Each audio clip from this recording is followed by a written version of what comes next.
So show your classroom.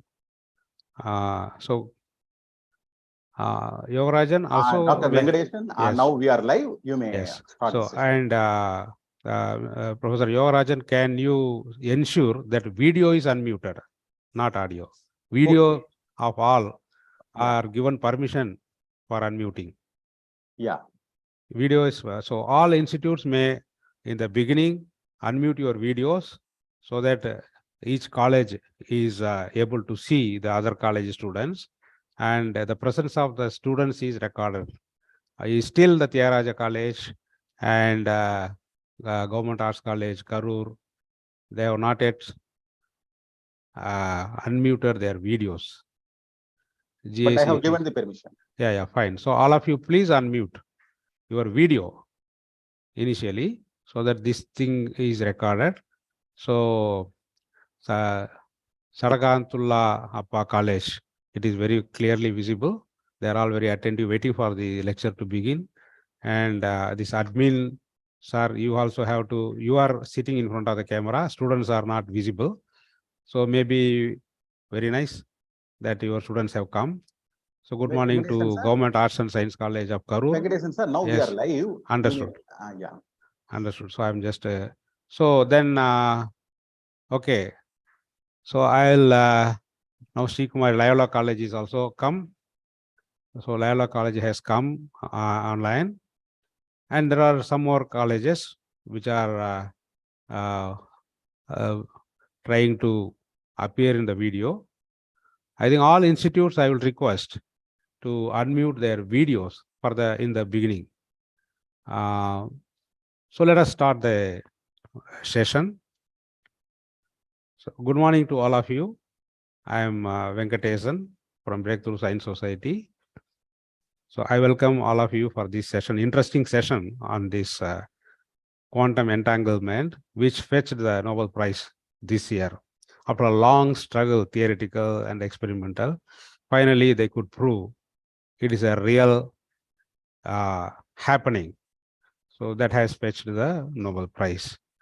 So நண்பர்களே, இந்த Breakthrough Science Society in சார்பாக நான் வெங்கடேசன் உங்கள் அனைவரையும் இந்த செஷனுக்கு வந்து நான் வரவேற்கின்றேன். நம்முடன் உரையாட இருக்கக்கூடிய ப்ரொஃபசர் சத்யநாராயண் அவர்கள் உங்கள் அனைவருக்கும் பரிச்சயமானவர். குறைந்தபட்சம் இங்கு இருக்கக்கூடிய பேராசிரியர்களுக்கும் ஆசிரியர்களுக்கும் ஆராய்ச்சி மாணவர்களுக்கும் நிச்சயமாக அவரை தெரிந்திருக்கும். எதிர்காலத்தில் இங்கு இருக்கக்கூடிய முதுகலை மற்றும் இளங்கலை மாணவர்களும் அவரை தெரிந்து கொள்வார்கள். அறிவியல், குறிப்பாக பௌதிகத்திலே, இயற்பியலிலே மிகச்சிறந்த ஆசிரியராக விளங்கக்கூடியவர் பேராசிரியர் சத்யநாராயண் அவர்கள். எனவே இந்த குறிப்பிட்ட தலைப்பை எளிமையாகவும் அதே சமயத்தில் அதனுடைய அறிவியலை நுணுக்கமாகவும் உங்கள் மத்தியிலே முன்வைப்பதற்காக அவர் வந்திருக்கின்றார்கள். ஸோ இந்த குவாண்டம் என்டாங்கிள்மெண்ட் பற்றி இயற்பியல் மாணவர்களுக்கு தெரிந்த ஒரு விஷயம்தான். குறைந்தபட்சம் அதனுடைய அடிப்படை என்பது நீங்கள் அறிந்திருப்பீர்கள். இருப்பினும் இதில் எழக்கூடிய எந்த ஒரு கேள்வியாக இருந்தாலும் சரி, அடிப்படை கேள்வியாக இருந்தாலும் சரி, அல்லது இந்த தொழில்நுட்பம் சார்ந்த அல்லது இதனுடைய கருத்தியல் சார்ந்த கேள்விகள் எதுவாக இருந்தாலும் நீங்கள் இந்த ஜூம் மீட்டிங்கில் நீங்கள் சேட் பாக்ஸில் போடலாம். இந்த உரை துவங்கி நடக்கும் பொழுதும் சில நேரம் அந்த விஷயம் புரியவில்லை என்று நீங்கள் நினைத்தால் அல்லது மேலும் விளக்க வேண்டும் என்றால் நீங்கள் மாணவராக நீங்கள் உங்களுடைய அட்மின் அவரிடம் கூறி சேட் பாக்ஸிலே உங்களுடைய கேள்வியை நீங்கள் பதிவு செய்யலாம். ஏனென்றால் நீங்கள் எல்லாம் இருக்கையில் அமர்ந்திருக்கிறீர்கள், உங்கள் முன்பு அந்த கீபோர்டு இருக்காது.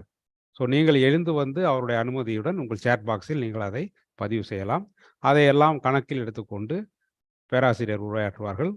தேவைப்படும் பொழுது நானும் அதை தமிழில் உங்களுக்கு சொல்ல நான் முயற்சிக்கிறேன். பேராசிரியருடைய உரை ஆங்கிலத்தில் இருக்கும், எளிய ஆங்கிலத்தில் தான் இருக்கும், உங்கள் அனைவரையும் புரிய வைக்கக்கூடிய விதத்திலே. எனவே தற்போது நேரம் கடத்தாமல் பேராசிரியர் அவர்களையே இந்த உரையை துவக்குமாறு நான் கேட்டுக்கொள்கின்றேன்.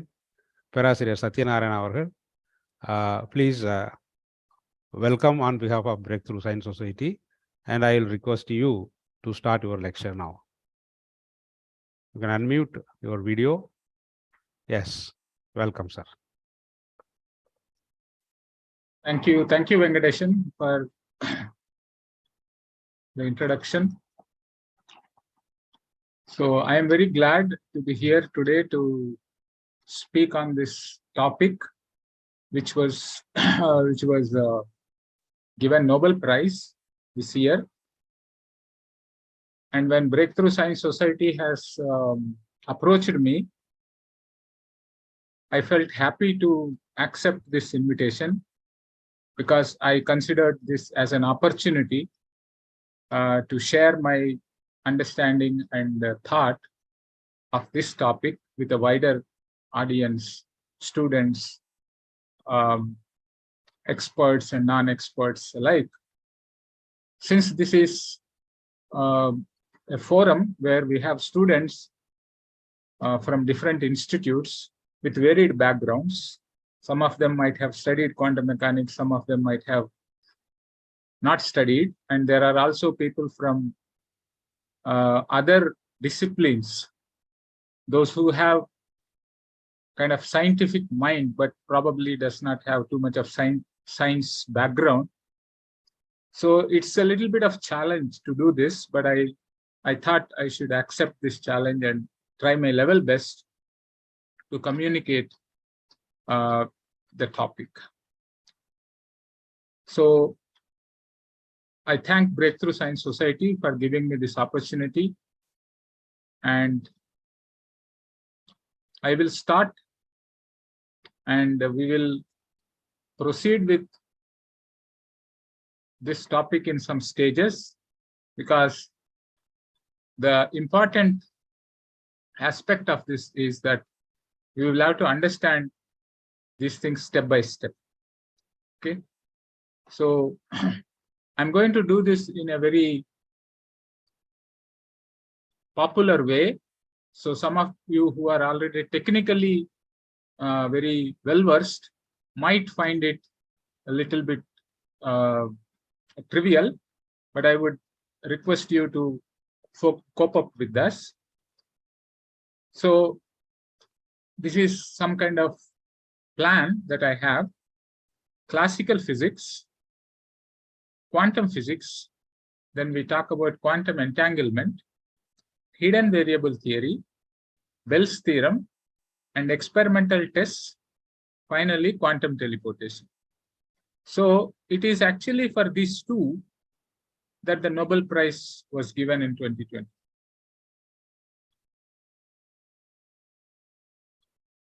That is for the experimental tests of Bell's theorem and quantum teleportation.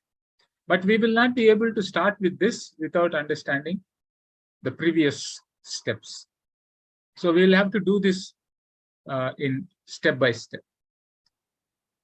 So, and this list is also, in some sense, arranged in the increasing level of abstraction or increasing level of difficulty, if you may want to call it. So the simplest thing that all of us can easily understand is classical physics. So let me explain the essence of classical physics by a simple example. So let's imagine that I have a gun here, and then I shoot a ball, and this ball will come out of this and then follow a trajectory like this. So this is the ground that we have. Okay, so it will fall here. So this is what we call as a projectile motion in classical physics. And this is something which everybody knows from your school days. Now you can actually calculate. So you can calculate the position or momentum of this particle. So you can do theory. So what does theory do? You solve Newton's equations and then get R of t and P of t, where R is the position, P is the momentum for all times, for all. That means at every time, you know position, you know momentum. You know other things also. For example, you want to find out angular momentum, then angular momentum is given as r cross p. So you know r, you know p, so you know also angular momentum. You want to find out energy, then you can find out energy also. So I will define a property. This property can be position or momentum or angular momentum or energy. Okay, so momentum, etc. Now this property can be actually calculated from the theory. Okay, so this property can be calculated.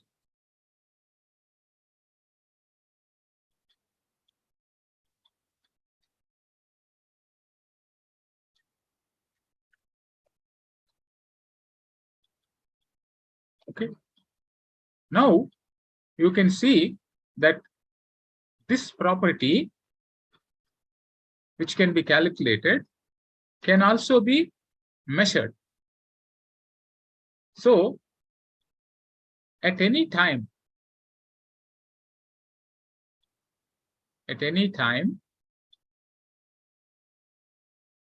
there exists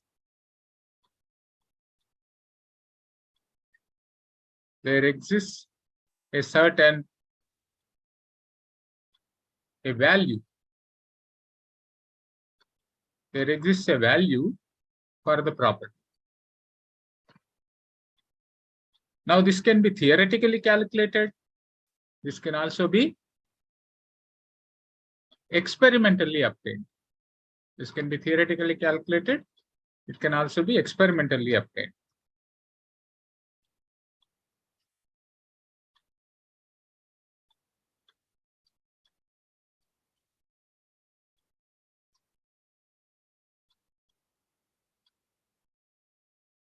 Okay, you are able to see the screen, right? Yeah. Yes, we are yes, able to see. clearly. Yeah. Okay. So now the point is that, for example, at this particular location, what is the position that we can get from theory? And what is the momentum that also we can get from theory? And what is the value of the property we can get from theory? That means the value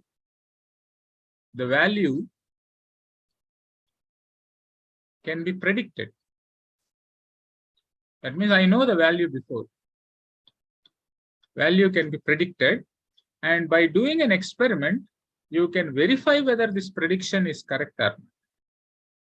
Okay, so experiment reveals the existing value of the property. So I want you to observe this English language a little carefully. Already the value is existing, and that existing value is revealed by the experiment. Okay, if you don't do experiment, what happens? Nothing happens. That property, that value will be there for that. But by doing the experiment, you are getting to know that this is what it is, right? So that is the important point that I want to get. Second important point is that whether you do, suppose, let's say that I have several balls that are coming. So one ball is coming, another ball is coming. So this gun is actually shooting several balls with the same initial condition. That means the initial velocity is same, the angle with which it is emitting this is same. In that case, what happens? You can do this experiment on each of this ball. And at the same time, if you are doing the experiment, all of them will show same values. Not only that, now one experiment on one ball, maybe I measure it, on another ball you measure it, on some other ball somebody else measures it. All of us will get same value. Okay, this is something which we know from many experiments in classical physics. So this value for the property for the property existing independent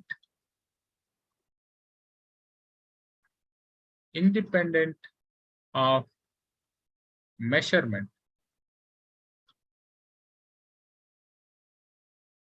Okay, so this is what we call as reality.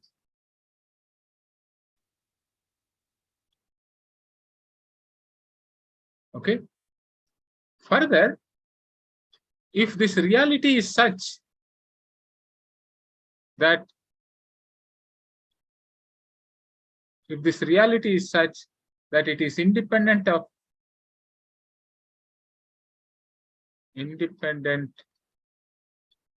also it is independent of the observer, I mean, who is doing the measurement, then we call that as objective reality.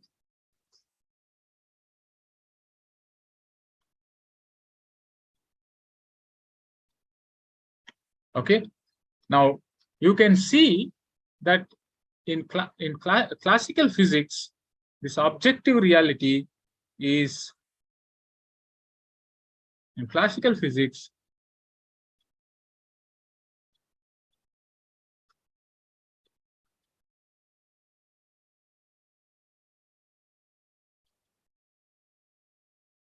has what is called objective reality.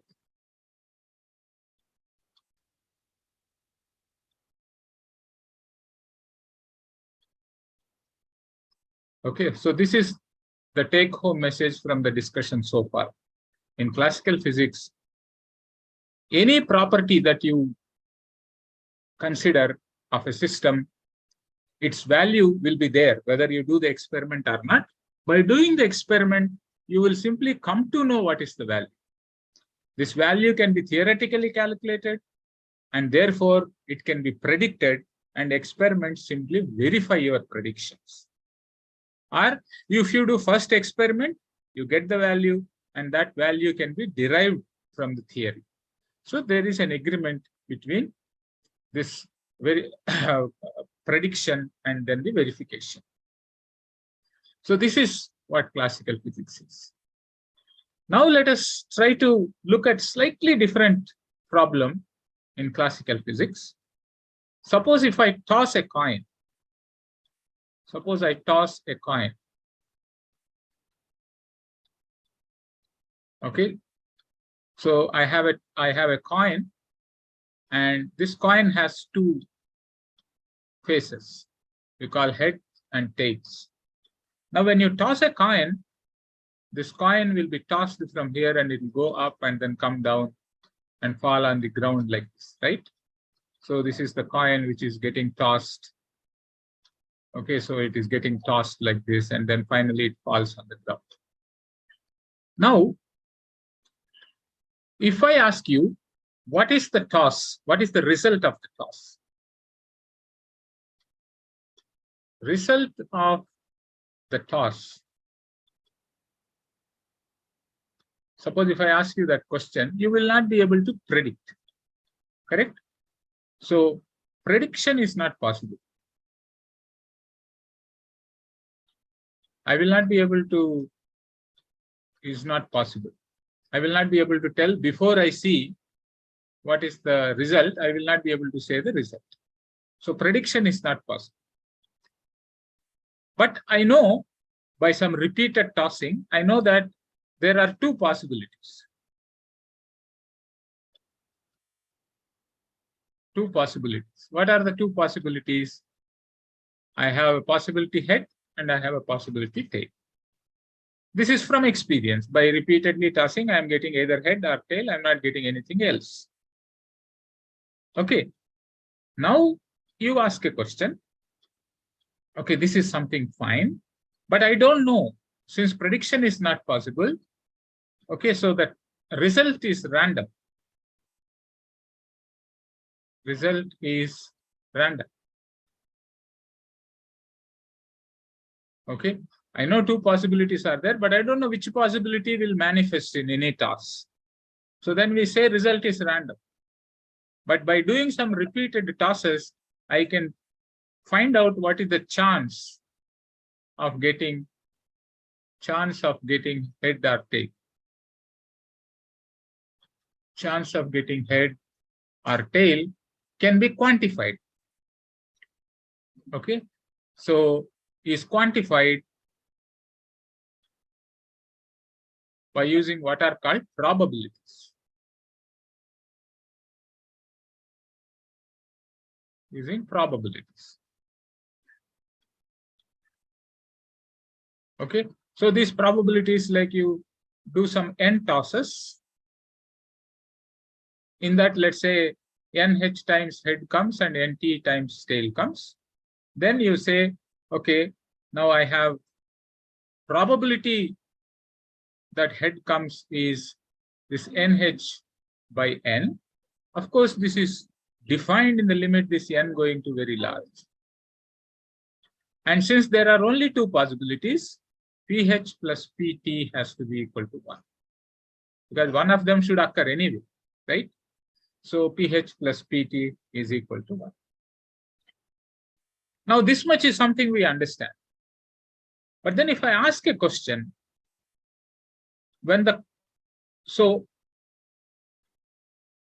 if I ask a question, when the coin falls on the ground, if you ask what is the result, it will be either head or tail.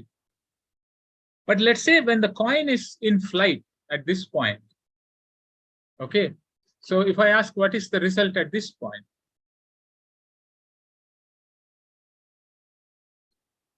what is the result here? At this point, the coin is not has not reached the ground. It is still in flight. So somewhere in between, if I ask what is the result of a toss, what answer would you give? You don't know, right? Because unless it falls on one of the faces, you will be able to say what it is. But when it is still rotating, or when it is still spinning, if you are asking what is the result, the answer is, honestly, you don't know the toss. Or you may say, okay, I don't know. That's an honest answer, definitely. But you may say, okay, it can be both head or tail. Okay, or it can be head and tail or something like that. Okay, so that is just a language. Okay, so what essentially the bottom line is, you don't know the result. But now think of a situation. So there are two questions that I would like to ask here. Question one is why we are not able to predict. Why we cannot predict.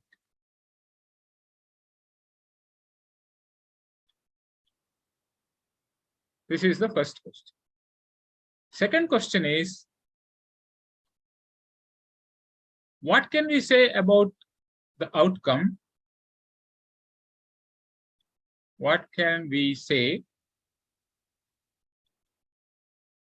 about the outcome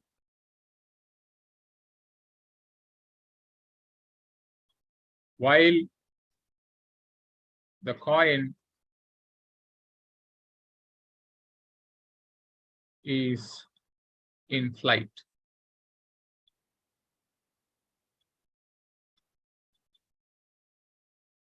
Okay, so why we cannot predict is one question, and what can we say about the outcome while the coin is in flight is another question. Now let's come back to these questions a little later. But now we consider quantum physics. Okay, so quantum physics.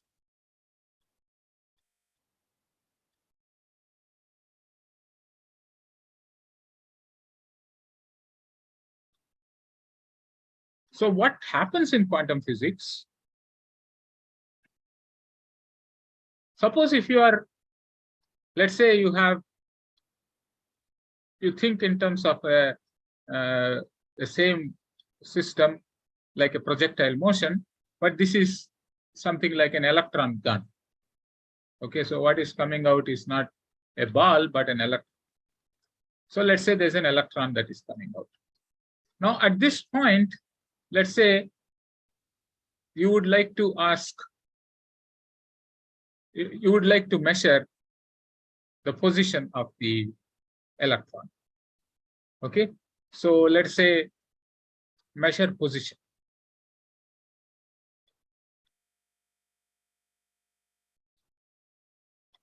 Measure position of electron.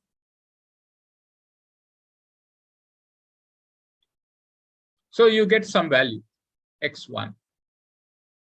Now, second electron comes. Do the same measurement. Okay, so electrons, let's say. Second one will be some x2. Third one is x3. Fourth one is x4. Fifth one may be x1 again, and so on. So, first major difference, as you can see from here, is that in the previous case, if you have a ball, you measure at that time position, every ball has the same position. Whereas here, the position has a different values. In the same way, any property that you take, okay, so some property, I will call it as property A. This A can be position, momentum, whatever. So it will have A1, A2, A3, maybe A1 again, A2 again, A4, A5, and so on. So the property does not have, even though every electron is prepared in the same way. Okay, so the electron is coming in the same way. There is no difference between one electron and the other electron. But when you measure the particle, this property of the particle will have so many different values. What does that mean? That means the position is sometimes x1, sometimes x2, sometimes x3. Now, if you see the two examples that we discussed earlier, if it is a ball which is moving, I should get the same position. If it is a coin that I'm tossing, I don't know what I will get, but I will get one of the two. That is either head or tail. Now here also, this is somewhat like the second example. I don't know what position I will get. I will get one of these values, but then these values will also, I will not be able to predict which one will come. Okay, so prediction is not possible.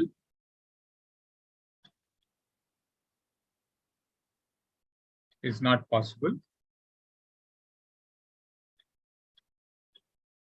Just like in the coin toss case. And second thing is that there is no single value. So the values are kind of spread, are distributed. Sometimes we call as dispersed or distributed.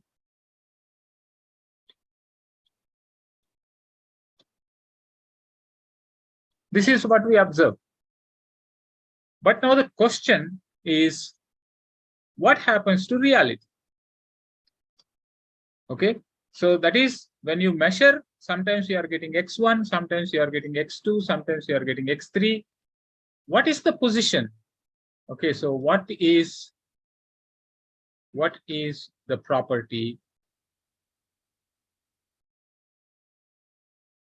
A of electron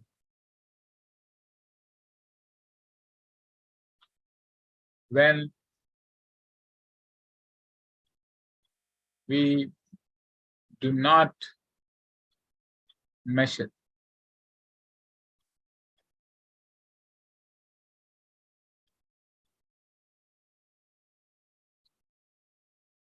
So you understand this question, right? Here we defined reality as the value that is there when you don't do value of the property is existing independent of measurement. Then we say it is reality. Okay, here, is there a value for this property when you don't measure it? Okay, so there are two ways in which this can be answered. Okay, first one is that answer is no.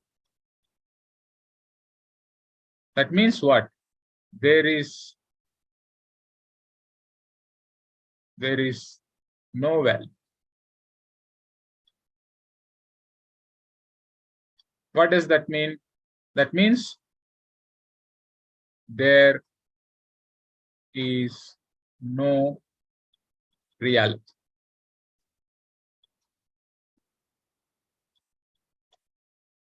Okay, so this is one answer. There is no reality, only measurement will create the reality. Okay, so measurement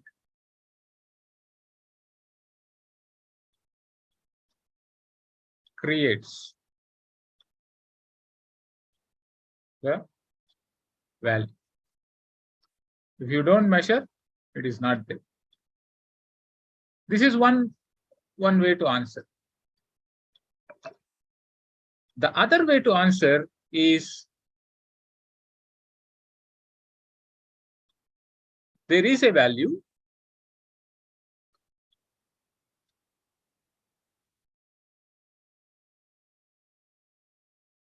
There is a value. We do not know.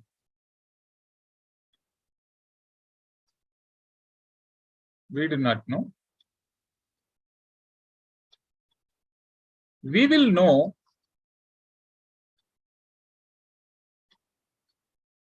only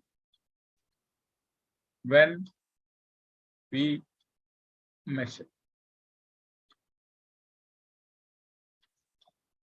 Okay, so these two answers are important for our discussion. Sometimes, if you don't pay attention, these two answers look somewhat same. Okay, there is a value. For example, when an electron is ejected from the gun, its position at that time is fixed. Okay, so that means it is like saying I have a gun here and an electron is coming. Its trajectory is fixed. So if you measure it at this point, that will be x1. Second electron is not following the same trajectory. Maybe it is following some different trajectory like this. Okay, so this one is x2. That is also fixed. So which trajectory it is going to take is fixed when the electron is ejected. It is not following the same trajectory, but which trajectory it takes is fixed. Okay, that means what? That is this possibility. That is this possibility. But the question is, who will decide which trajectory will be taken by these electrons? Okay, so there is a value. Okay, so who fixes this value? So this is our next question. Who fixes this value?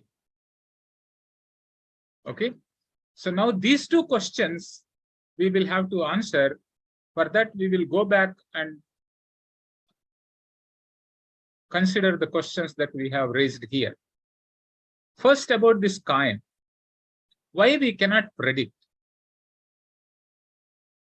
Okay, we cannot predict this coin toss because when the coin is tossed, you did not bother about asking a question, how much is the initial velocity, initial angular velocity, initial angular momentum that you have transferred to the coin, and what is the interaction of air molecules with the coin while the coin is in flight.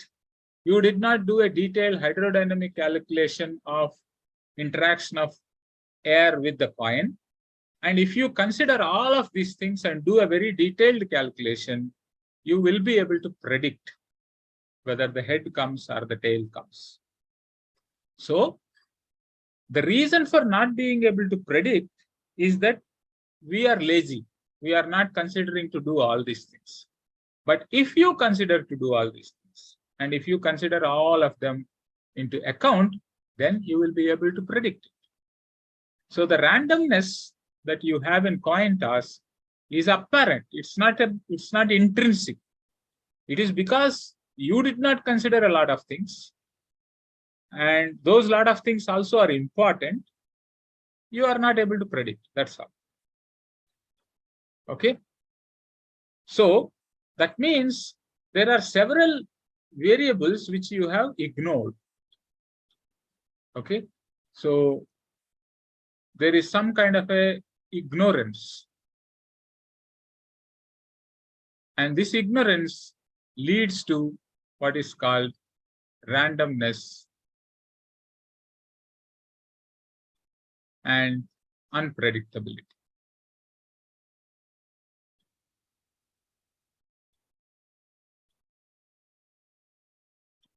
Okay. In fact, there is a whole subject called statistical mechanics, which works on this principle. So statistical mechanics is the randomness appears because of ignorance. And in statistical mechanics, you can actually quantify ignorance. Okay. So randomness and unpredictability comes here. Now, the second question is, what can we say about the outcome when while the coin is in flight? Now, so let's say that you can say that, okay, it is both head and tail.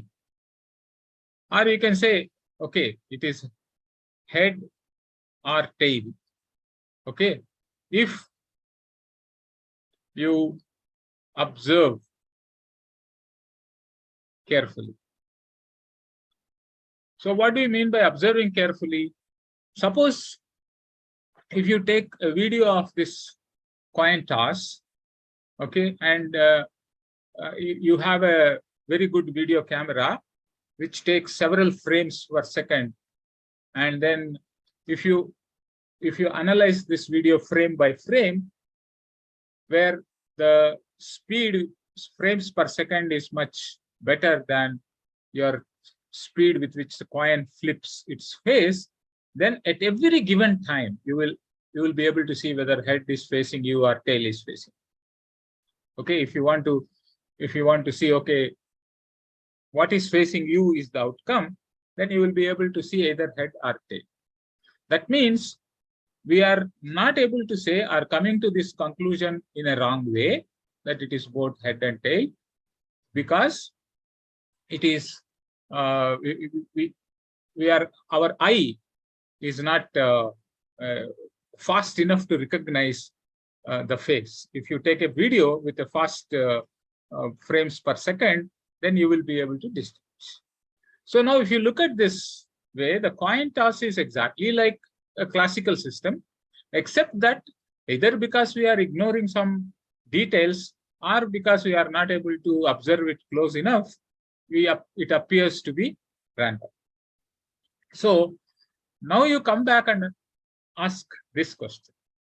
So is it something like this? Here also we have no way of predicting it. So we are not able to predict because we ignored some details. Are there more details which are need to be considered? Or there are no details, but no prediction is possible. Okay. So this is the question that is important. So it looks like quantum system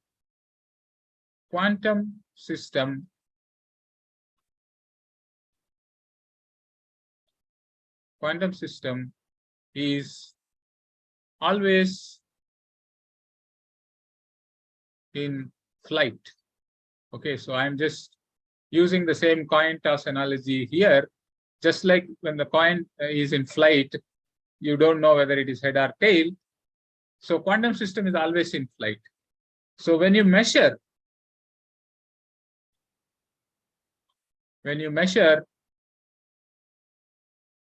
then you get the result. When you don't measure, you don't know the result. Okay, so this is one way of understanding how quantum system behaves. So in connection to this simple analogy of tossing a coin. Now let us come back to this question about the reality. So quantum mechanics tells you this answer. There exists no reality. Reality is created by the act of measurement. And this is what quantum mechanics tells you.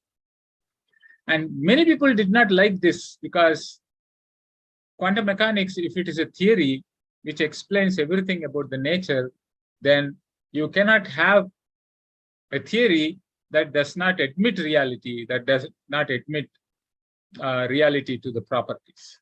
Okay, so that is something which was very discomforting feature for many, and people came to this answer and then said, so this answer is fine, but then who fixes this value is a question. And then so people came up with some idea that there are certain hidden variables.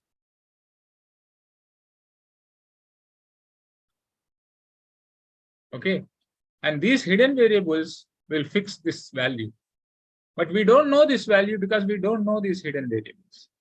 But on the day when you are able to know hidden variables, then you will know the value. So that is the idea. So this is what is the difference between quantum mechanics and hidden variable theory.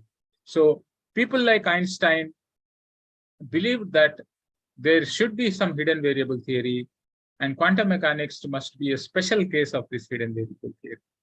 Okay, so that is what it is. Somewhat like we said, if you consider all those variables on the coin, you will be able to predict what is the outcome. If you know all the hidden variables, you will be able to predict whether the position is x1 or x2 or x3 and so on. Okay, so that is the important idea of hidden variable theory. Now there is one other important aspect. So far, I have talked about a quantum system like an electron, a single electron. Now, the single electron, depending on what property you are measuring, this property can have different values. Okay, but there is also another important aspect of quantum mechanics. That goes by the name uncertainty principle.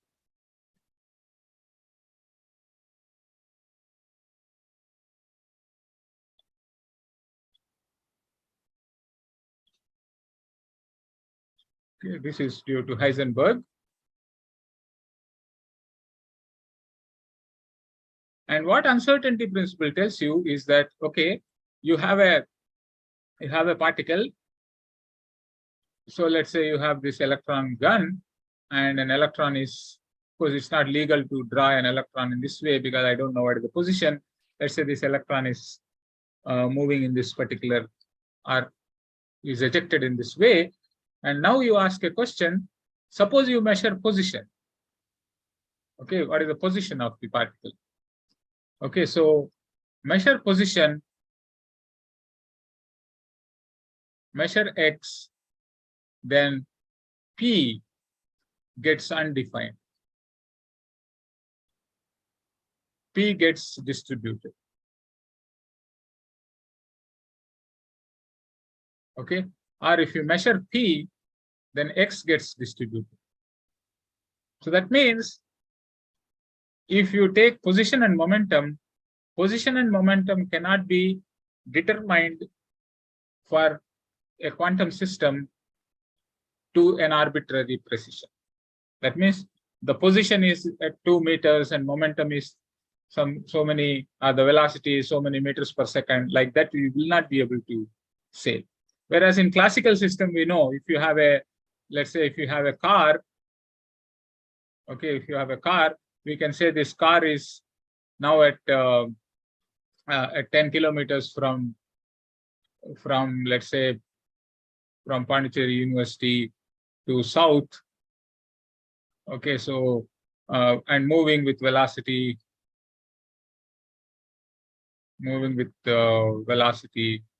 of 30 kilometers per second, so per hour. I can say this. That means I have fixed the position and I have fixed the velocity. This is something which cannot be done. Okay, so this is, I'm just saying that this is an additional complication, that x and p. So this goes by this name. Delta x is the spread in x. Delta p is the spread in p. That has to be always greater than or equal to some positive number h cross by 2. So this is called Heisenberg's uncertainty principle. So that means this is an added complication. Already one complication is that the property does not have a fixed value. There is no reality. Now, in addition to that, even by doing a measurement, if you are able to fix the value of x, you cannot fix p. If you are able to fix the value of p, you cannot fix x. That means, like in classical case, the values for all properties exist is the reality.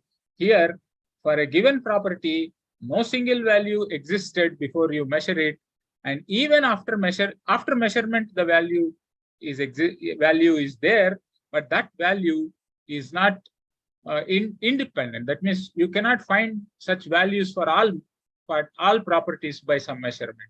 Because if you do a measurement of position, the momentum values will not exist. If you do a measurement of momentum, the position values will not exist. Position and momentum is an example, and you can have such properties for many different pairs, which are called conjugate pairs. For example, two components of angular momentum, two components of spin, they all are called incompatible or non-commuting in technical sense, and they will have this uncertainty. That means you can determine one, but the other is not determinable. Okay, so this is an additional and important feature of quantum mechanics, which takes the existence of reality for all properties to much more complicated situation. Okay, so this is what I can say about quantum mechanics. And quantum mechanics, so quantum mechanics says there exists no reality, but it is created by the act of measure.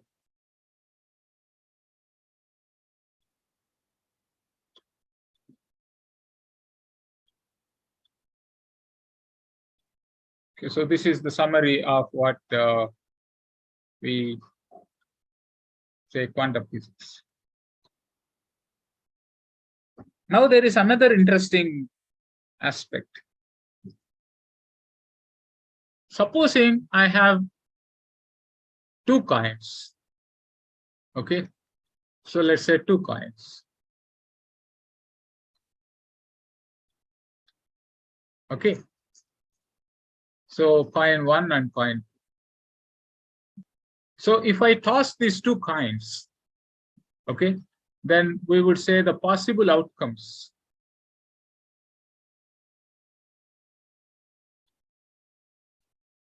Okay, possible outcomes are head-head, both can be head, or head-tail, or tail-head, or tail-tail. These are the four possibilities, right? So now what happens? Suppose I give one coin to some fellow called Alice, and then another coin I will give it to a fellow called Bob, and I ask them to keep tossing these coins. Okay, so and record their outcomes. So they will get head, head, head, tail, tail head, tail tail, whatever combination they want, they can get. But now if you look at what is the probability that Alice gets head, that is half. What is the probability that Alice gets tail, that is half. Same thing is true with Bob. Probability is equal to half, and probability of tail is equal to half. Now you can ask a question, what is the probability that Alice gets head head? Then that will be 1/4. And what is the probability that Alice gets half head tail? That's also 1/4. Tail H, TH, that's also 1/4. And tail tail is also 1/4. Okay, so this is something which we can understand, because these two guys are, let's say, separated from each other, far away from each other. The toss of Alice is not known to Bob, and toss of Bob is not known to Alice. After they do this tosses several times and they compare the results, then they ask, okay, I have done some n times tossing. I've also done some n times tossing. So how many times I get head, you also get head, then you will get this as 1/4. Okay, so these things are perfectly fine.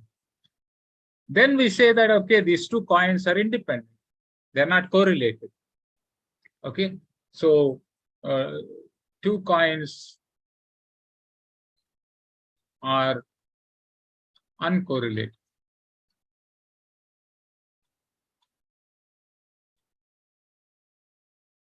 Okay, but let's imagine a situation. Imagine a situation where Alice, when she tosses a coin, she has probability of head is half, probability of tail is half. Okay, she can get 50% of the times head and 50% of the times tail. Same thing is true with Bob. So for him also, PH is half and P tail is half.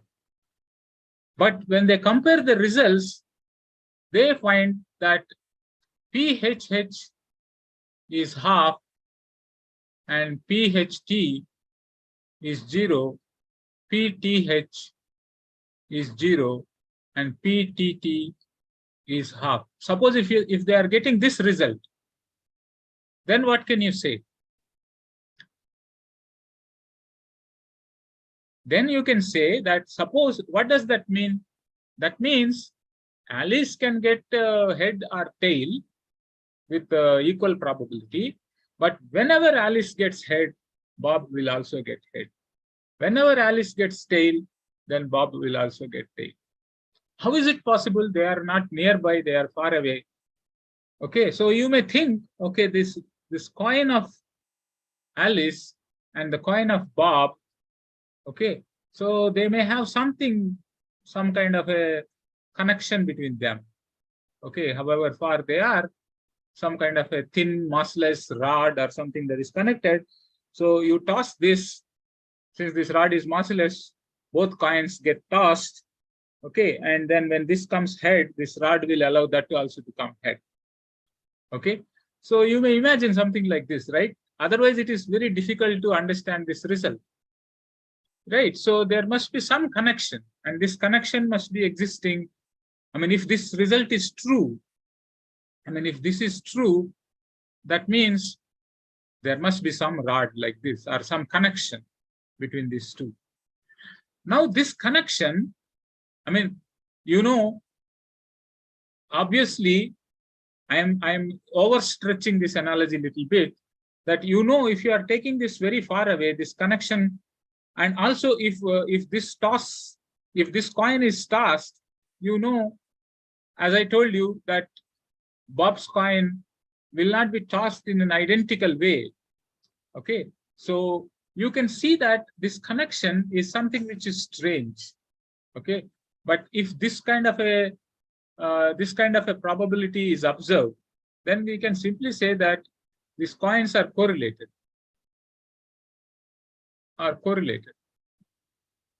Such that if this is head, that is head. If this is tail, that is tail.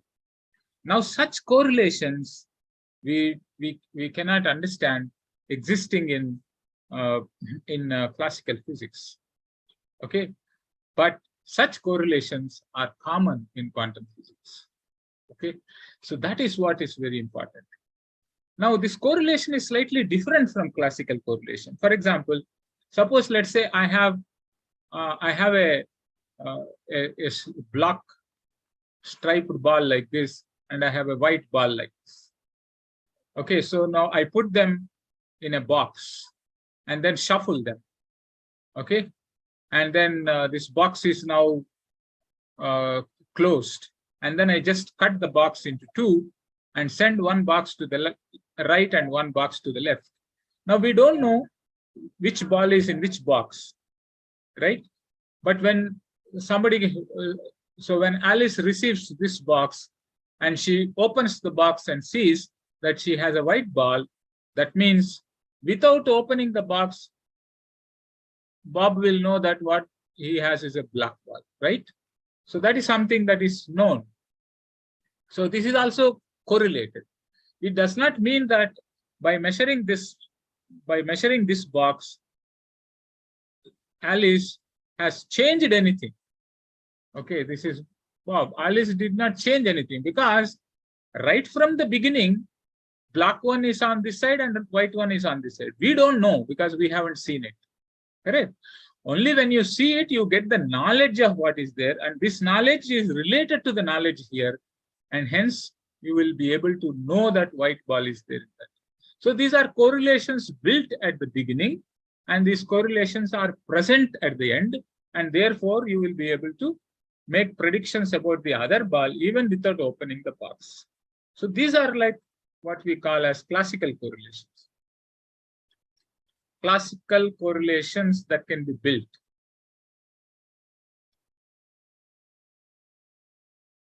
Into the system. Now what happens is that even if Alice did not open the box, the ball inside the box is white only. Please understand this carefully.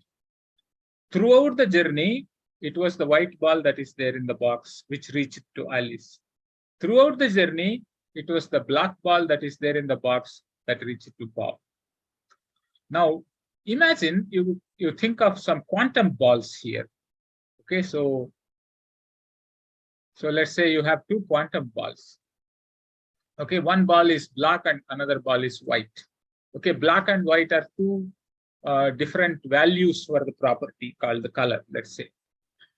Now, when this box is divided and one box goes here and another box comes here, okay, you cannot say that black ball is there in this or white ball is there in this. Okay, so inside this, you have some strange, color.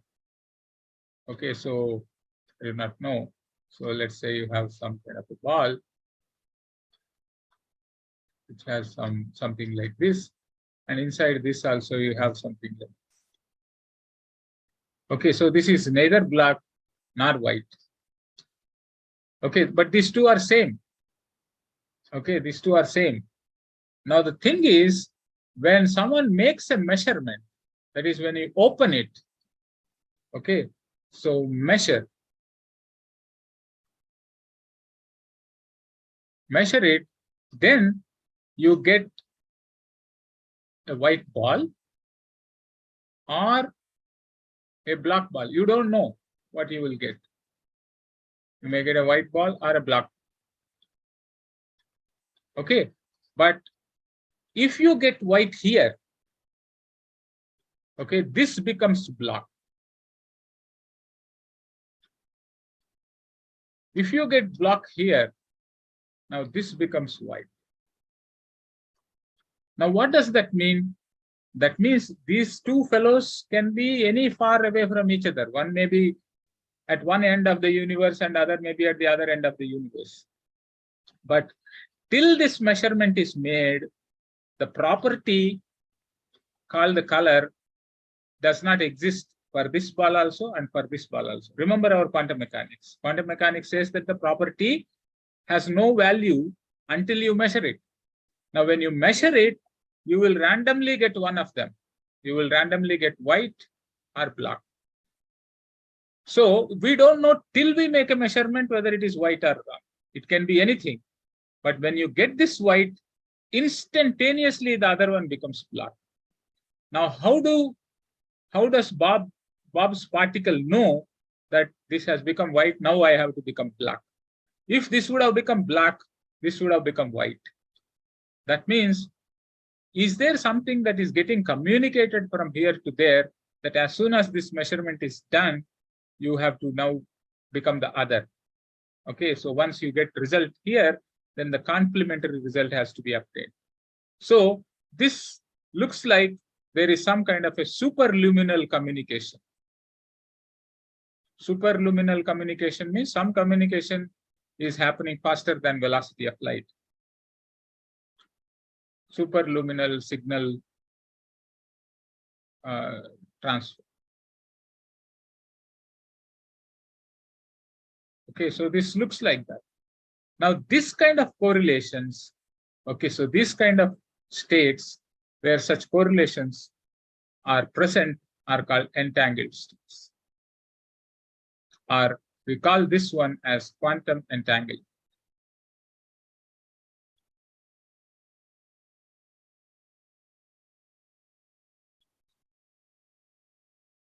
Okay, quantum entanglement. Now, this particular state where these correlations are built in these particles, they exhibit correlations which are present even when the system is far away from each other.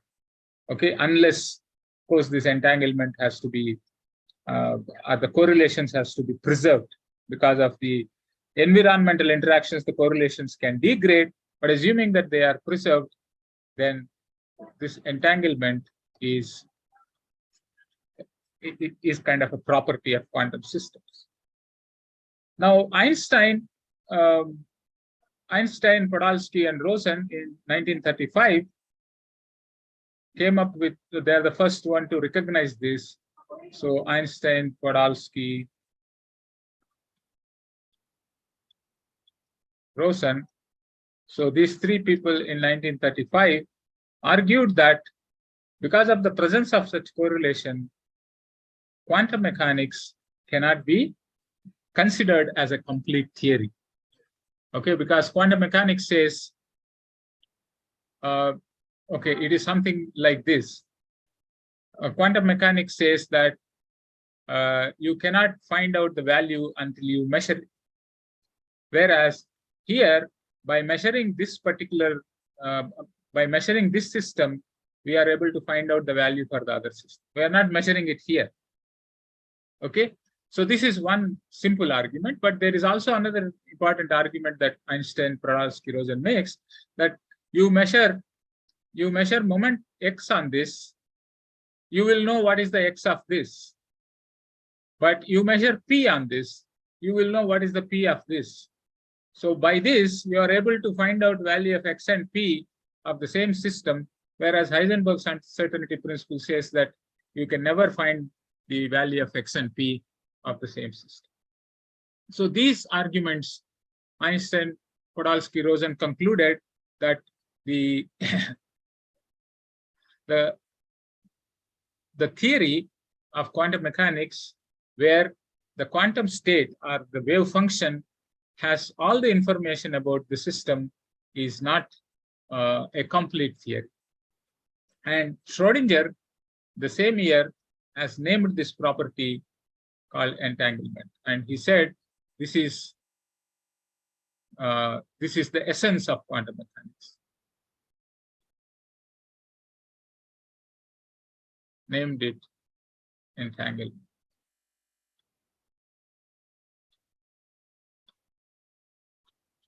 Okay, so that you do something here, something happens to this, is what Einstein referred to as spooky action at a distance.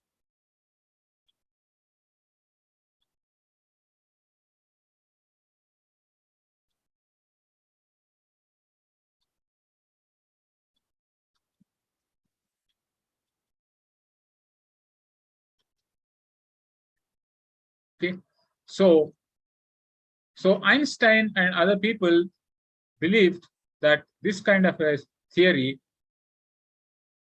where the properties of the system, there are some pre-existing values, there is a reality, and then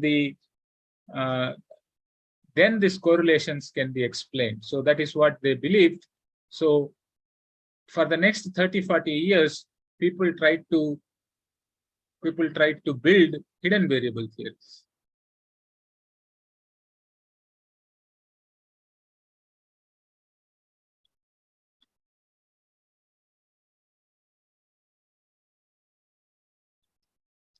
So hidden variable theories are the things that, so let us say when,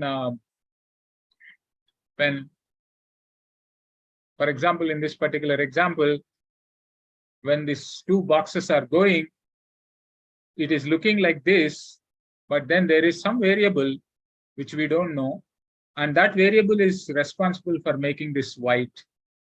And if so, let's say there is a variable v1 here and variable v2 here. So this is already distributed when the particles have separated. Now v1 will always make it white and v2 will always make it black. Okay, but we don't know what is v1 and what is v2, and that is why we don't know this. Or maybe when you started, this was v2 and this was v1. So in which case you will get this result, right? So these hidden variables are always associated with this, and that variables will allow you to, if you know this variable, then you would have predicted this result, right? So there are hidden variables, but these hidden variables are very hard to imagine what kind of variables they are and how to construct a hidden variable theory. Because of the toughness of constructing these theories, there has been very slow progress in terms of constructing these theories, barring one or two theories for some simpler systems. So larger attempts of constructing hidden variable theory did not really take off. Okay, and also there is, in some sense, some kind of dominance of Copenhagen interpretation of Niels Bohr, and since the quantum mechanics became a very successful theory in terms of solving many problems in nuclear physics, condensed matter physics, and many other atomic and molecular physics and so on. So there are many people who are not ready to kind of say that, okay, maybe there is something wrong with this theory, let's investigate it further. Okay, so sometimes people were even scared of losing their careers on such questions. So there were very little effort in trying to understand this for the next 30-40 years. So the next comes our into the field is an Irish physicist known as John Bell. So he is from CERN, and in 1964, he tried to investigate if you have these hidden variables, okay, and then you should be able to make some prediction that if you have a hidden variable theory, whatever hidden variables are and what their properties are, it doesn't matter. But if you have a hidden variable theory, then it should have certain testable predictions it should be making. So he tried to argue that. So let me just tell you quickly about this Bell's result, but I would present this in the language of an inequality which is used in the experiments. It is called Bell CH-SH inequality. There are many possible different formulations of Bell's inequality, but I would present this. Now CH-SH is, this is Clauser. He is one of the Nobel laureate of 2002. And this is Horney, Shimoni, and Paul. So these 4 people reformulated this and giving rise to an inequality like this. Now this is very simple. So let me present this inequality. So let's say that you have, so now let me just talk about some spin system. Okay, this is just for, I haven't used much of mathematics so far, but let me just talk about a spin system. So a spin system means spin has only 2 states, up or down. Okay, so this, forget about this notation. This is just to say there are 2 states. Just like in the previous case, in the case of balls, I have black and white. Okay. So in the same way, I have upper. Now, I may say that whatever is the direction. So let's say I try to, so let me also make a small subscript here, up Z and down Z, to say that this is with respect to Z axis. That is, if I apply magnetic field along Z, then I will have either along the magnetic field or anti-parallel to the magnetic field. That's how this system looks like. Now what happens is that if the system, so if you pass this, now the spin system, this is one particular state, okay, and this is another particular state, okay. But in quantum system, it is possible to construct a state which is some C1 times up Z plus C2 times down Z. Okay. Now here C1 and C2 are complex numbers.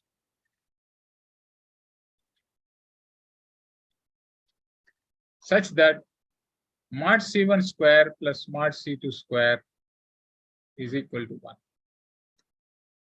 Okay. So this is an interesting superpositions. This is called superpositions.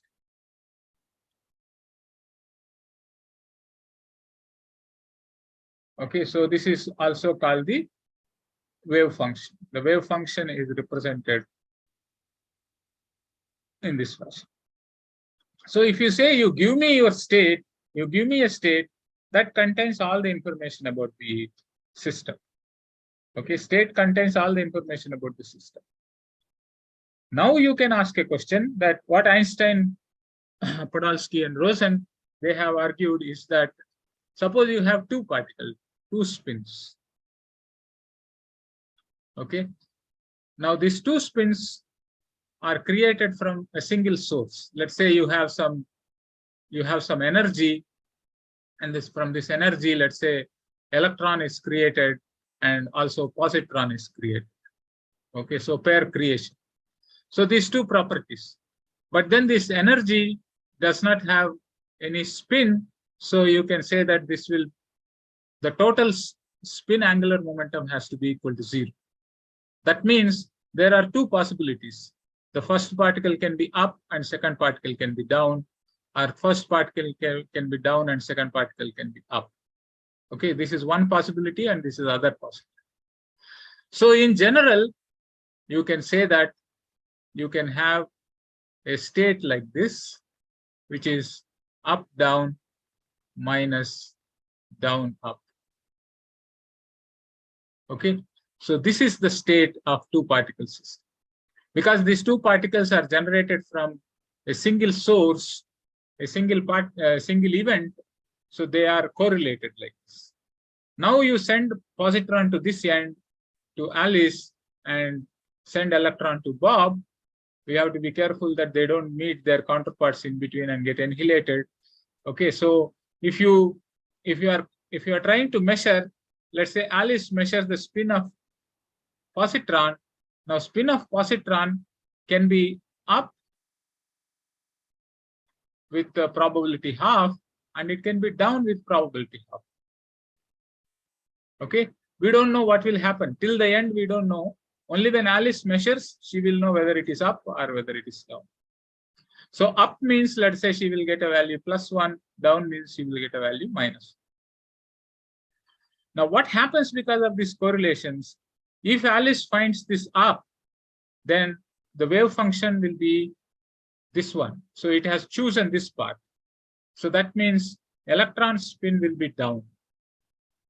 And if this fellow is choosing finding this as down, and that means it has chosen this part of the wave function. That means this fellow will get as up. So there is a perfect anti-correlation. When this is +1, this is -1.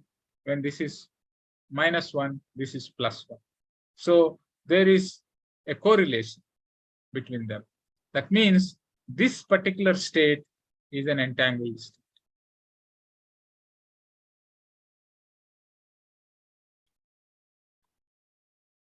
Okay. Now there are, suppose if you have a hidden variable theory, what we can say is that when the electron and positron are emitted, okay, so they are emitted in this state if the variable V1 is hooked to that, or they are emitted in this state if variable V2 is hooked to that. Okay, that is from the source. On the other hand, when V1 is hooked to that, V2 is hooked to this, or V1 is hooked to this. That means we don't know what is the hidden variable. If we know hidden variable, we know this. But only what we are seeing is the result of the measurement. So if V1 is influencing this positron, then you will get up, and then the electron will be influenced by V2, then you will get down, and so on. That means this plus minus are already there for this system. Okay, so now in order to understand this, what these people have done, the Bell CHHS inequality tells you that you have a source. You have a source which emits pairs of these particles. Okay, in an entangled in a state like this. So that means it is either up or down. This is, if this is up, this is down. Okay, that is one possibility. Other possibility is this is down, this is up. Okay, these are the two possibilities with this kind of a perfect anti-correlation. Now, if you say that you have certain hidden variables, okay, so then you can say that this Alice or Bob can do two measurements. Okay, so let us say you try to measure Sx here or Sy here. And same way, this guy also can measure Sx or Sy. Okay, so this is Alice and this is Bob. Now, what happens is that whatever is the direction that you are measuring, you will either get +1 or -1. So they have used some kind of a correlations. Suppose Ax is the value of the measurement when A measures Sx. Okay, then you calculate Ax into Bx plus Ax into By plus Ay into Bx minus Ay By. So some kind of a very intelligent function like this is constructed. Now I can write this one as Ax plus Ay into Bx plus Ax minus Ay into By. Okay, now your Ax, Ay, Bx, By, these things all can be +1 or -1. Okay, so they belong to this set only. So that means whatever happens, this quantity, suppose Ax and Ay are +1, this is 2, and this is 0. But if Ax is +1, Ay is -1, this is 0, but this is -1. So this S is either +2 or -2 for any combination.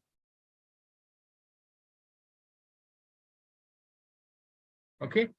Then if you do this experiment over a large number of such pairs, then you can actually calculate an average value of this S. Now, average value of this S has to be between 2 and -2, right? So, or in other words, the modulus of average value of this S has to be less than 2. Okay. So, if there are pre-existing values for these things, depending on some hidden variables, we don't have to know hidden variables. If they are pre-existing values, then they must satisfy this result. Okay, so this inequality is equal, less than or equal to, this inequality is called Bell CHSH inequality. Okay, but now this average quantity can also be obtained from quantum mechanics. Okay, how do you do that? The rules of quantum mechanics says that this will be some operator, and then you take expectation value of this operator with some quantum state. Okay, the quantum state is, for any quantum state, you can take the expectation value. Now, when you take this expectation value, this will become something like 2√2 for the state like this, 1/√2 up, down, minus, down, up. So if you consider a state like this and take expectation value of quantum mechanics, you get 2√2. Now 2√2 is something like 2.8 roughly. Okay, that is more than 2.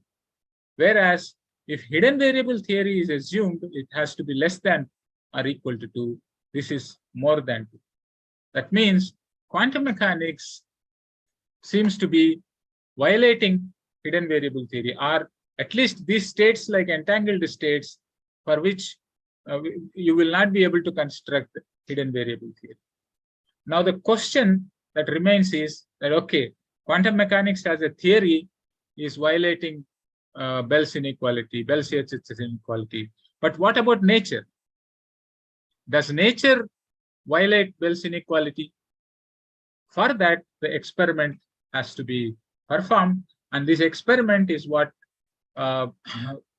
Clauser, Aspect, and Zeilinger, these people have done. So the experimental tests of Bell's inequality, experimental tests. So it was in 1969 to 72. Clauser has first performed these experiments. So where he has used, so you have calcium atoms, and these calcium atoms are excited by using hydrogen arc lamp. Okay, where the electrons are getting excited to some higher excited state, but when they come back in 2 steps, releasing 2 photons. Now these 2 photons are emitted in 2 different directions, and these 2 photons have 2 distinct polarization states. Okay, so polarization of photon is like spin of this electron. So the polarization states are different polarization states are there, and so you can use polarizers with some different angles here. Okay, so different polarizers, different angles. Now you find out how many photons will pass through, and then you have a detector after this.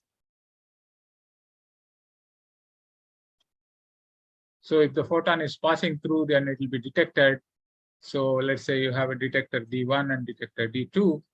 So through this kind of an arrangement, Clauser had shown first time that Bell's inequality, or whatever correlations that he is getting is actually agreeing with quantum mechanics, but not hidden variable theory. That means the correlations are more than 2, or the value that he is calculating is more than 2.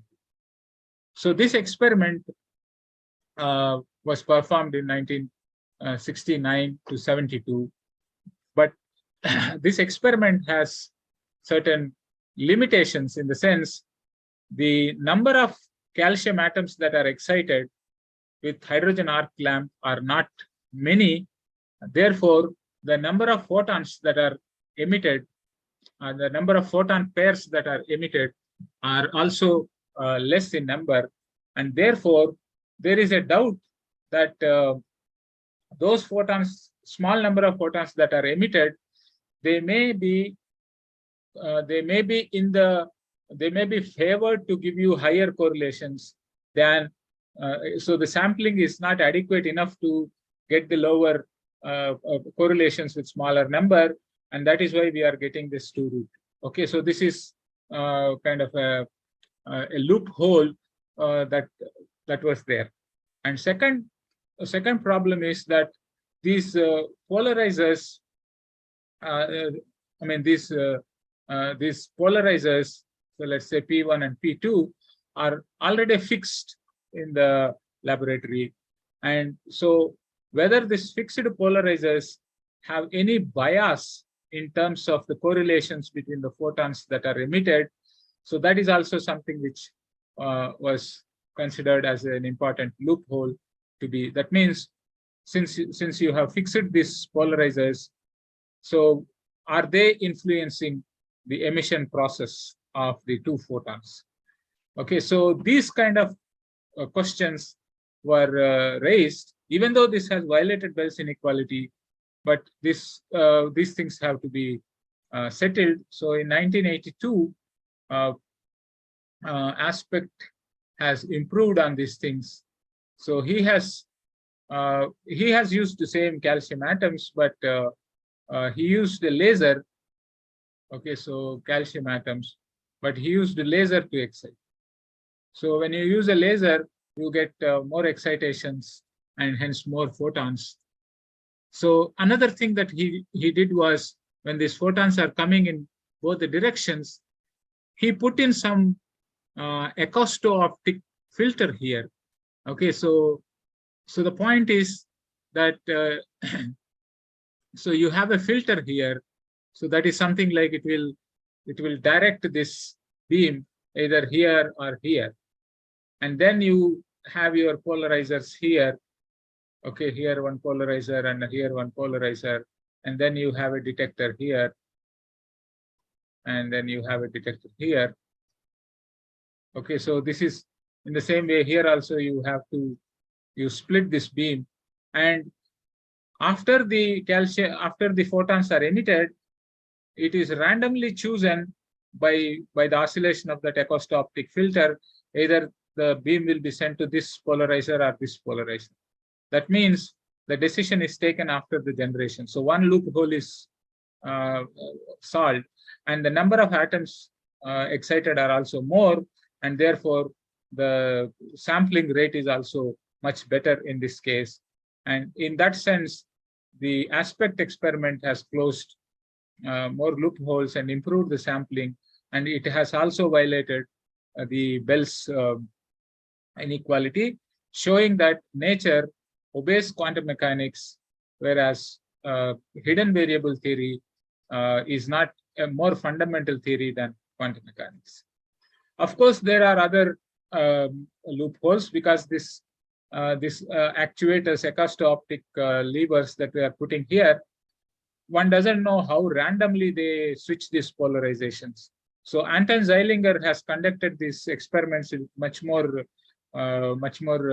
technical sophistication in 1990s. Anton Zeilinger,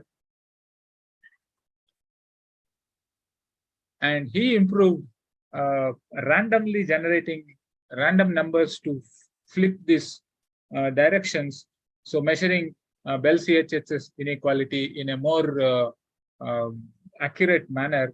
And in all these experiments, it was shown that Bell's inequalities are violated. Okay, so this is an experimental activity, and of course, I did not spend a great amount of time in discussing these experiments in this lecture.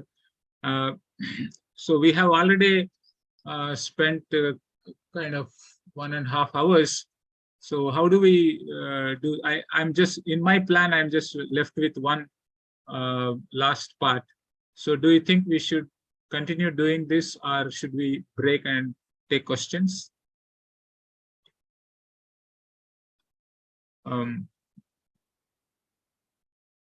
Venkateshan or Yogarajan, can you? Yes. Actually, we wanted to have a break on the way also. Okay. On the fly somewhere, so that no students were sitting more entangled with our Zoom. Okay. So maybe should we just what I would suggest is in a 1 minute or 1 or 2 minutes, I will translate what gist of whatever you said, and then invite questions. Yeah. And then we will conclude. Friends, இப்போ ரொம்ப நேரம் நீண்ட நெடிய நேரமாக நீங்க இதை கேட்டுக்கிட்டு இருக்கிறீங்க. சுருக்கமாக சொல்லணும்னாக்க நம்ம மாணவர்கள் சில பேருக்கு இது தமிழ் தான் ஈஸியாக இருக்கும் அப்படின்னு நினைக்கலாம். அந்த அர்த்தத்தில் நான் சொல்கிறேன். உங்களுக்கெல்லாம் புரிஞ்சிருக்கும். இருந்தாலும் சுருக்கமாக சொல்லணும்னா, உங்களுக்கு தெரிஞ்ச ஏற்கனவே நாம் அறிந்த இந்த கிளாசிக்கல் ஃபிசிக்ஸ் அப்படிங்கிறது நமக்கு தெரியும். அதில் எப்படி எந்த ஒரு துகளும் அதனுடைய இயக்கத்தை வந்து இப்போ இருக்கக்கூடிய நிலை என்னன்னு தெரிஞ்சால் நாளைக்கு அது எங்கே போகும், அடுத்த நேரத்தில் எங்கே போகுங்கிறத ப்ரெடிக்ட் பண்ணலாம் அப்படிங்கிறது கிளாசிக்கல் மெக்கானிக்ஸ். சார் வந்து அதை பால் எக்ஸ்பெரிமெண்ட்டை வச்சு எக்ஸ்பிளைன் பண்ணார். ஸோ ஒரு பால் வந்து ஃபயர் பண்ணும்போது அந்த கன் அது ஃபிக்ஸ்டாக இருந்தா, கை நர்வஸாக இல்லைன்னா, அடுத்தடுத்த குண்டுகளும் அடுத்தடுத்த பாலும் அதே ட்ராஜெக்டரியை தான் ஃபாலோ பண்ணும். ஸோ எப்போ நீங்கள் வந்து அந்த பொசிஷன், ஒரு பாலோட பொசிஷன் எடுத்தாலும் அடுத்து வரக்கூடிய பால் அவரோட இனிஷியல் கண்டிஷன் அதே தான் இருந்தால் அதே பொசிஷனில் நீங்கள் பார்க்கலாம். இதை வந்து நம்ம ஏற்கனவே தெரிஞ்சது ஒன்று. இதில் நமக்கு என்ன, அந்த பாலில் நம்ம என்ன பார்க்குறோம் அப்படின்னா, அதனுடைய இடம், அது எங்கே இருக்குது, அதுக்குன்னு இருக்கக்கூடிய ஒரு மொமெண்டம், அந்த உந்தம், இது ரெண்டுமே வந்து நம்மளால் மெஷர் பண்ண முடியும். அதை நம்ம அந்த பாலுடைய ப்ராப்பர்ட்டின்னு சொல்கிறோம். அதே சமயத்தில் அது நம்மளால் எங்கே எப்போ எந்த வேல்யூ எடுக்குங்கிறத நம்ம முன்கூட்டியே சொல்ல முடியாது, ப்ரெடிக்டபிலிட்டின்னு சொல்லுவோம். குவாண்டம் மெக்கானிக்ஸ் அப்படின்னு வரும்போது இதுவரை நாம் அறிந்த இந்த ஒரு real picture of the world, இந்த நிலை என்பது அங்கே வேறு மாதிரியான ஒரு கான்செப்ட் நமக்கு வந்து கொடுக்குற மாதிரி இருக்குது. இதே பாலுக்கு பதிலாக நீங்கள் வந்து எலக்ட்ரான் கன் அப்படின்னு வச்சுக்கிட்டா, அந்த எலக்ட்ரான் கிளம்பும் போதே அது எந்த நிலையிலேருந்து கிளம்புதுங்கிறது கரெக்டாக சொல்ல முடியாது. எனவே ஒவ்வொன்றும் ஒவ்வொரு ட்ராஜெக்டரி எடுக்கும். ஸோ எப்போ பார்த்தாலும் அதனுடைய இனிஷியல் கண்டிஷன் நாம் வந்து அது ஒன்று தான்னு சொன்னால் கூட அதனுடைய ட்ராஜெக்டரி ஒவ்வொன்றுக்கும் ஒவ்வொன்றா இருக்கும். ஸோ அதோட பொசிஷனும் அதனுடைய மொமெண்டம் உந்தமும் ஒரு வேல்யூ எப்பவும் இருக்காது. ஆனால் அதுக்காக ஏதாவது ஒரு வேல்யூ இஷ்டத்துக்கு இருக்குமானா அதுவும் இருக்காது. அது ஒரு டிஸ்ட்ரிபியூஷனில் இருக்கும். அதுக்கு ஒரு ஆவரேஜ் இருக்கும், அது கொஞ்சம் கூட குறையன்னு அப்படி இருக்கும். பொசிஷனும் அந்த மாதிரி தான். நீ பொசிஷனை எக்ஸாக்டாக மெஷர் பண்ணணும்னா அதோட உந்தம் வேல்யூ வந்து மாறும், அதோட ரேஞ்ச் அதிகமாக இருக்கும். உந்தத்தை வந்து கரெக்டாக மெஷர் பண்ணணும்னா எந்த இடத்துல அது எலக்ட்ரான் இருக்குன்னு கரெக்டாக சொல்ல முடியாது. இந்த ரெண்டோட அந்த அன்சர்டனிட்டி அப்படிங்கக்கூடியது நீங்கள் கேள்விப்பட்டிருப்பீங்க, படிச்சிருப்பீங்க. ஸோ அந்த ஒரு பர்டிகுலர் ரேஞ்சுக்குள்ளே தான் அது இருக்கும். அந்த ரேஞ்ச் ஆஃப் அன்சர்டனிட்டி அந்த h×2 அப்படின்னு நம்ம சொல்கிறோம். ஸோ அதை வந்து எக்ஸாக்டாக அதனுடைய பொசிஷன் மொமெண்டம் சொல்ல முடியாது. ஆனாலும் அது அந்த ஹைசன்பர்க் விதியை பின்பற்றி இருக்கு அப்படிங்கிறது குவாண்டம் மெக்கானிக்ஸ் சொல்லுது. ஸோ குவாண்டம் மெக்கானிக்ஸில் வந்து அப்போ என்ன மாதிரி ஒரு விளைவு பின்னாடி நடக்கும் அப்படிங்கிறத இன்னொரு விஷயத்தை வச்சு வந்து சார் எக்ஸ்பிளைன் பண்ணார். உதாரணத்துக்கு வந்து ஒரு காயினை டாஸ் பண்ணுறோம். உங்களுக்கு ஈஸியாக சொல்லிடும், அது வந்து தரையில் விழும்போது அது டைலாக ஹெட்டாக இருக்கும்னு. ஆனால் அது விழாத வரை உங்களுக்கு வந்து அது தெரியாது. ஆனால் விழுந்த பிறகு அது என்ன டாஸ் பண்ணால் என்ன காயினுடைய ஹெட்டாக டைலான்னு சொல்ல முடியும். ஸோ அது வந்து பறந்து வந்துக்கிட்டு இருக்கும் பொழுதே அது ஒவ்வொரு இடத்துல எந்த டைல் இருந்துச்சா ஹெட் இருந்துச்சான்னு சொல்ல முடியாது. அதே போல் இன்னொருத்தரும் வந்து டாஸ் பண்ணுறாரு காயின், அவருக்கும் அதே மாதிரி தான். இப்போ 2 டாயினுமே டாஸ் பண்ணாக்க கீழே வந்து விழும்போது அதோட ப்ராபபிலிட்டி, அது ஒரு மியூச்சுவலி இண்டிபெண்ட் ப்ராபபிலிட்டி அப்படின்னு வந்து நீங்கள் படிச்சிருப்பீங்க. அந்த மியூச்சுவலி இண்டிபெண்ட் ப்ராபபிலிட்டியில் இங்கே டெயில் விழலாம், அங்கே ஹெட் விழலாம், இங்கே ஹெட்டு அங்கேயும் ஹெட்டு, இங்கேயும் டெயில் அங்கேயும் டெயில், இங்கே ஹெட் அங்கே டெயில்னு மாற்றி மாற்றி விழலாம். 2 காயினுடைய ப்ராபபிலிட்டி கீழே வந்து ரீச் ஆகும்போது சார் வந்து காமிச்சிருக்கிறாரு. அந்த மாதிரி 4 இண்டிபெண்ட் ப்ராபபிலிட்டிஸ் வரும். ஒவ்வொன்றுக்குமே 1/4 ப்ராபபிலிட்டி இருக்கு, சான்சஸ் இருக்கு. ஸோ அந்த காயின்ஸ் வந்து ஒன்னோட ஒன்று எந்த வித சம்மந்தமும் இல்லாமல் இருக்கிறதுனால அது மியூச்சுவலி இண்டிபெண்ட்னு சொல்கிறோம். Independent coins.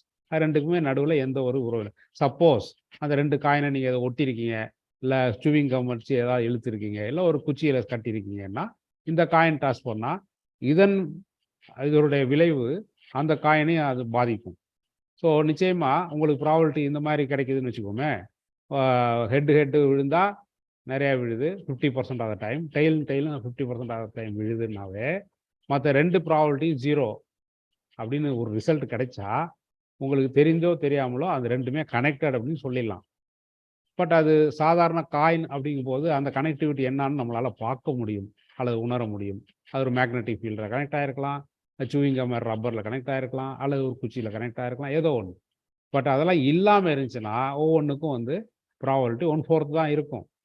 ஸோ அப்படி கனெக்ட் ஆயிருச்சுன்னா அதை கனெக்டட் அல்லது ரிலேட்டட் அல்லது கோரிலேட்டட்னு நம்ம சொல்கிறோம்.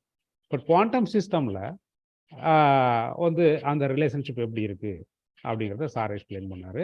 இதே வந்து அந்த நான் கார்ரிலேட்டட் காயினை, தலை இருக்கக்கூடிய காயின் ஒரு பாக்ஸு, டெயில் இருக்கிற காயின் ஒரு பாக்ஸில் வச்சு தலையும் டெயிலும் மேலே இருக்கிற மாதிரி வச்சு அதை பிரித்து குலுக்கிட்டு திருப்பி நம்ம வந்து ஒரு பாக்ஸுடைய ஒரு போர்ஷனை வந்து ஒருத்தர்கிட்டையும் இன்னொரு போர்ஷனை இன்னொருத்தரையும் கொடுக்குறோன்னு வச்சுக்கோங்க. ஒருத்தருக்கு டெயில் கிடைக்கலாம், இன்னொருத்தருக்கு வந்து என்ன வேணாலும் கிடைக்கலாம். அவருக்கும் டெயில் கிடைக்கலாம், ஹெட்டு கிடைக்கலாம். ரெண்டுமே நாட் ரிலேட்டட். அது ரெண்டுக்கும் நடுவில் கனெக்ஷனே இல்லை. பட் ஒரு காயினை ஒயிட்டாகவும் இன்னொரு காயினை பிளாக் பெயிண்ட்டும் அடித்து வச்சிடுறோம். ரெண்டையுமே வந்து பாக்ஸில் போட்டு குலுக்கி ஒருத்தருக்கு ஒரு பாக்ஸ் அனுப்புகிறோம், அவரை திறந்து பார்த்து அதில் பிளாக் காயின் இருந்துச்சுன்னா ஆட்டோமேட்டிக்காக இன்னொரு காயின் வந்து ஒயிட்டுன்னு சொல்லலாம். ஸோ இது ரெண்டுமே தோ அது காரலேஷன் இருக்குன்னாலும் அது நமக்கு முன்கூட்டியே தெரியும். நம்ம தான் பெயிண்ட் அடித்து வச்சோம், ஸோ நமக்கு தெரியும். ஸோ அந்த நாலேஜ் வந்து முன்கூட்டியே தெரிஞ்சதுனால இங்கே ஒயிட் இருந்தால் அங்கே பிளாக் இருக்குன்னு சொல்ல முடியும். வேற நீங்கள் இந்த குவாண்டம் சிஸ்டமில் வரும்பொழுது அதில் வந்து ஒரு 2 குவாண்டம் ஆப்ஜெக்ட்ஸ் இருக்குதுன்னு வச்சுக்கோங்க.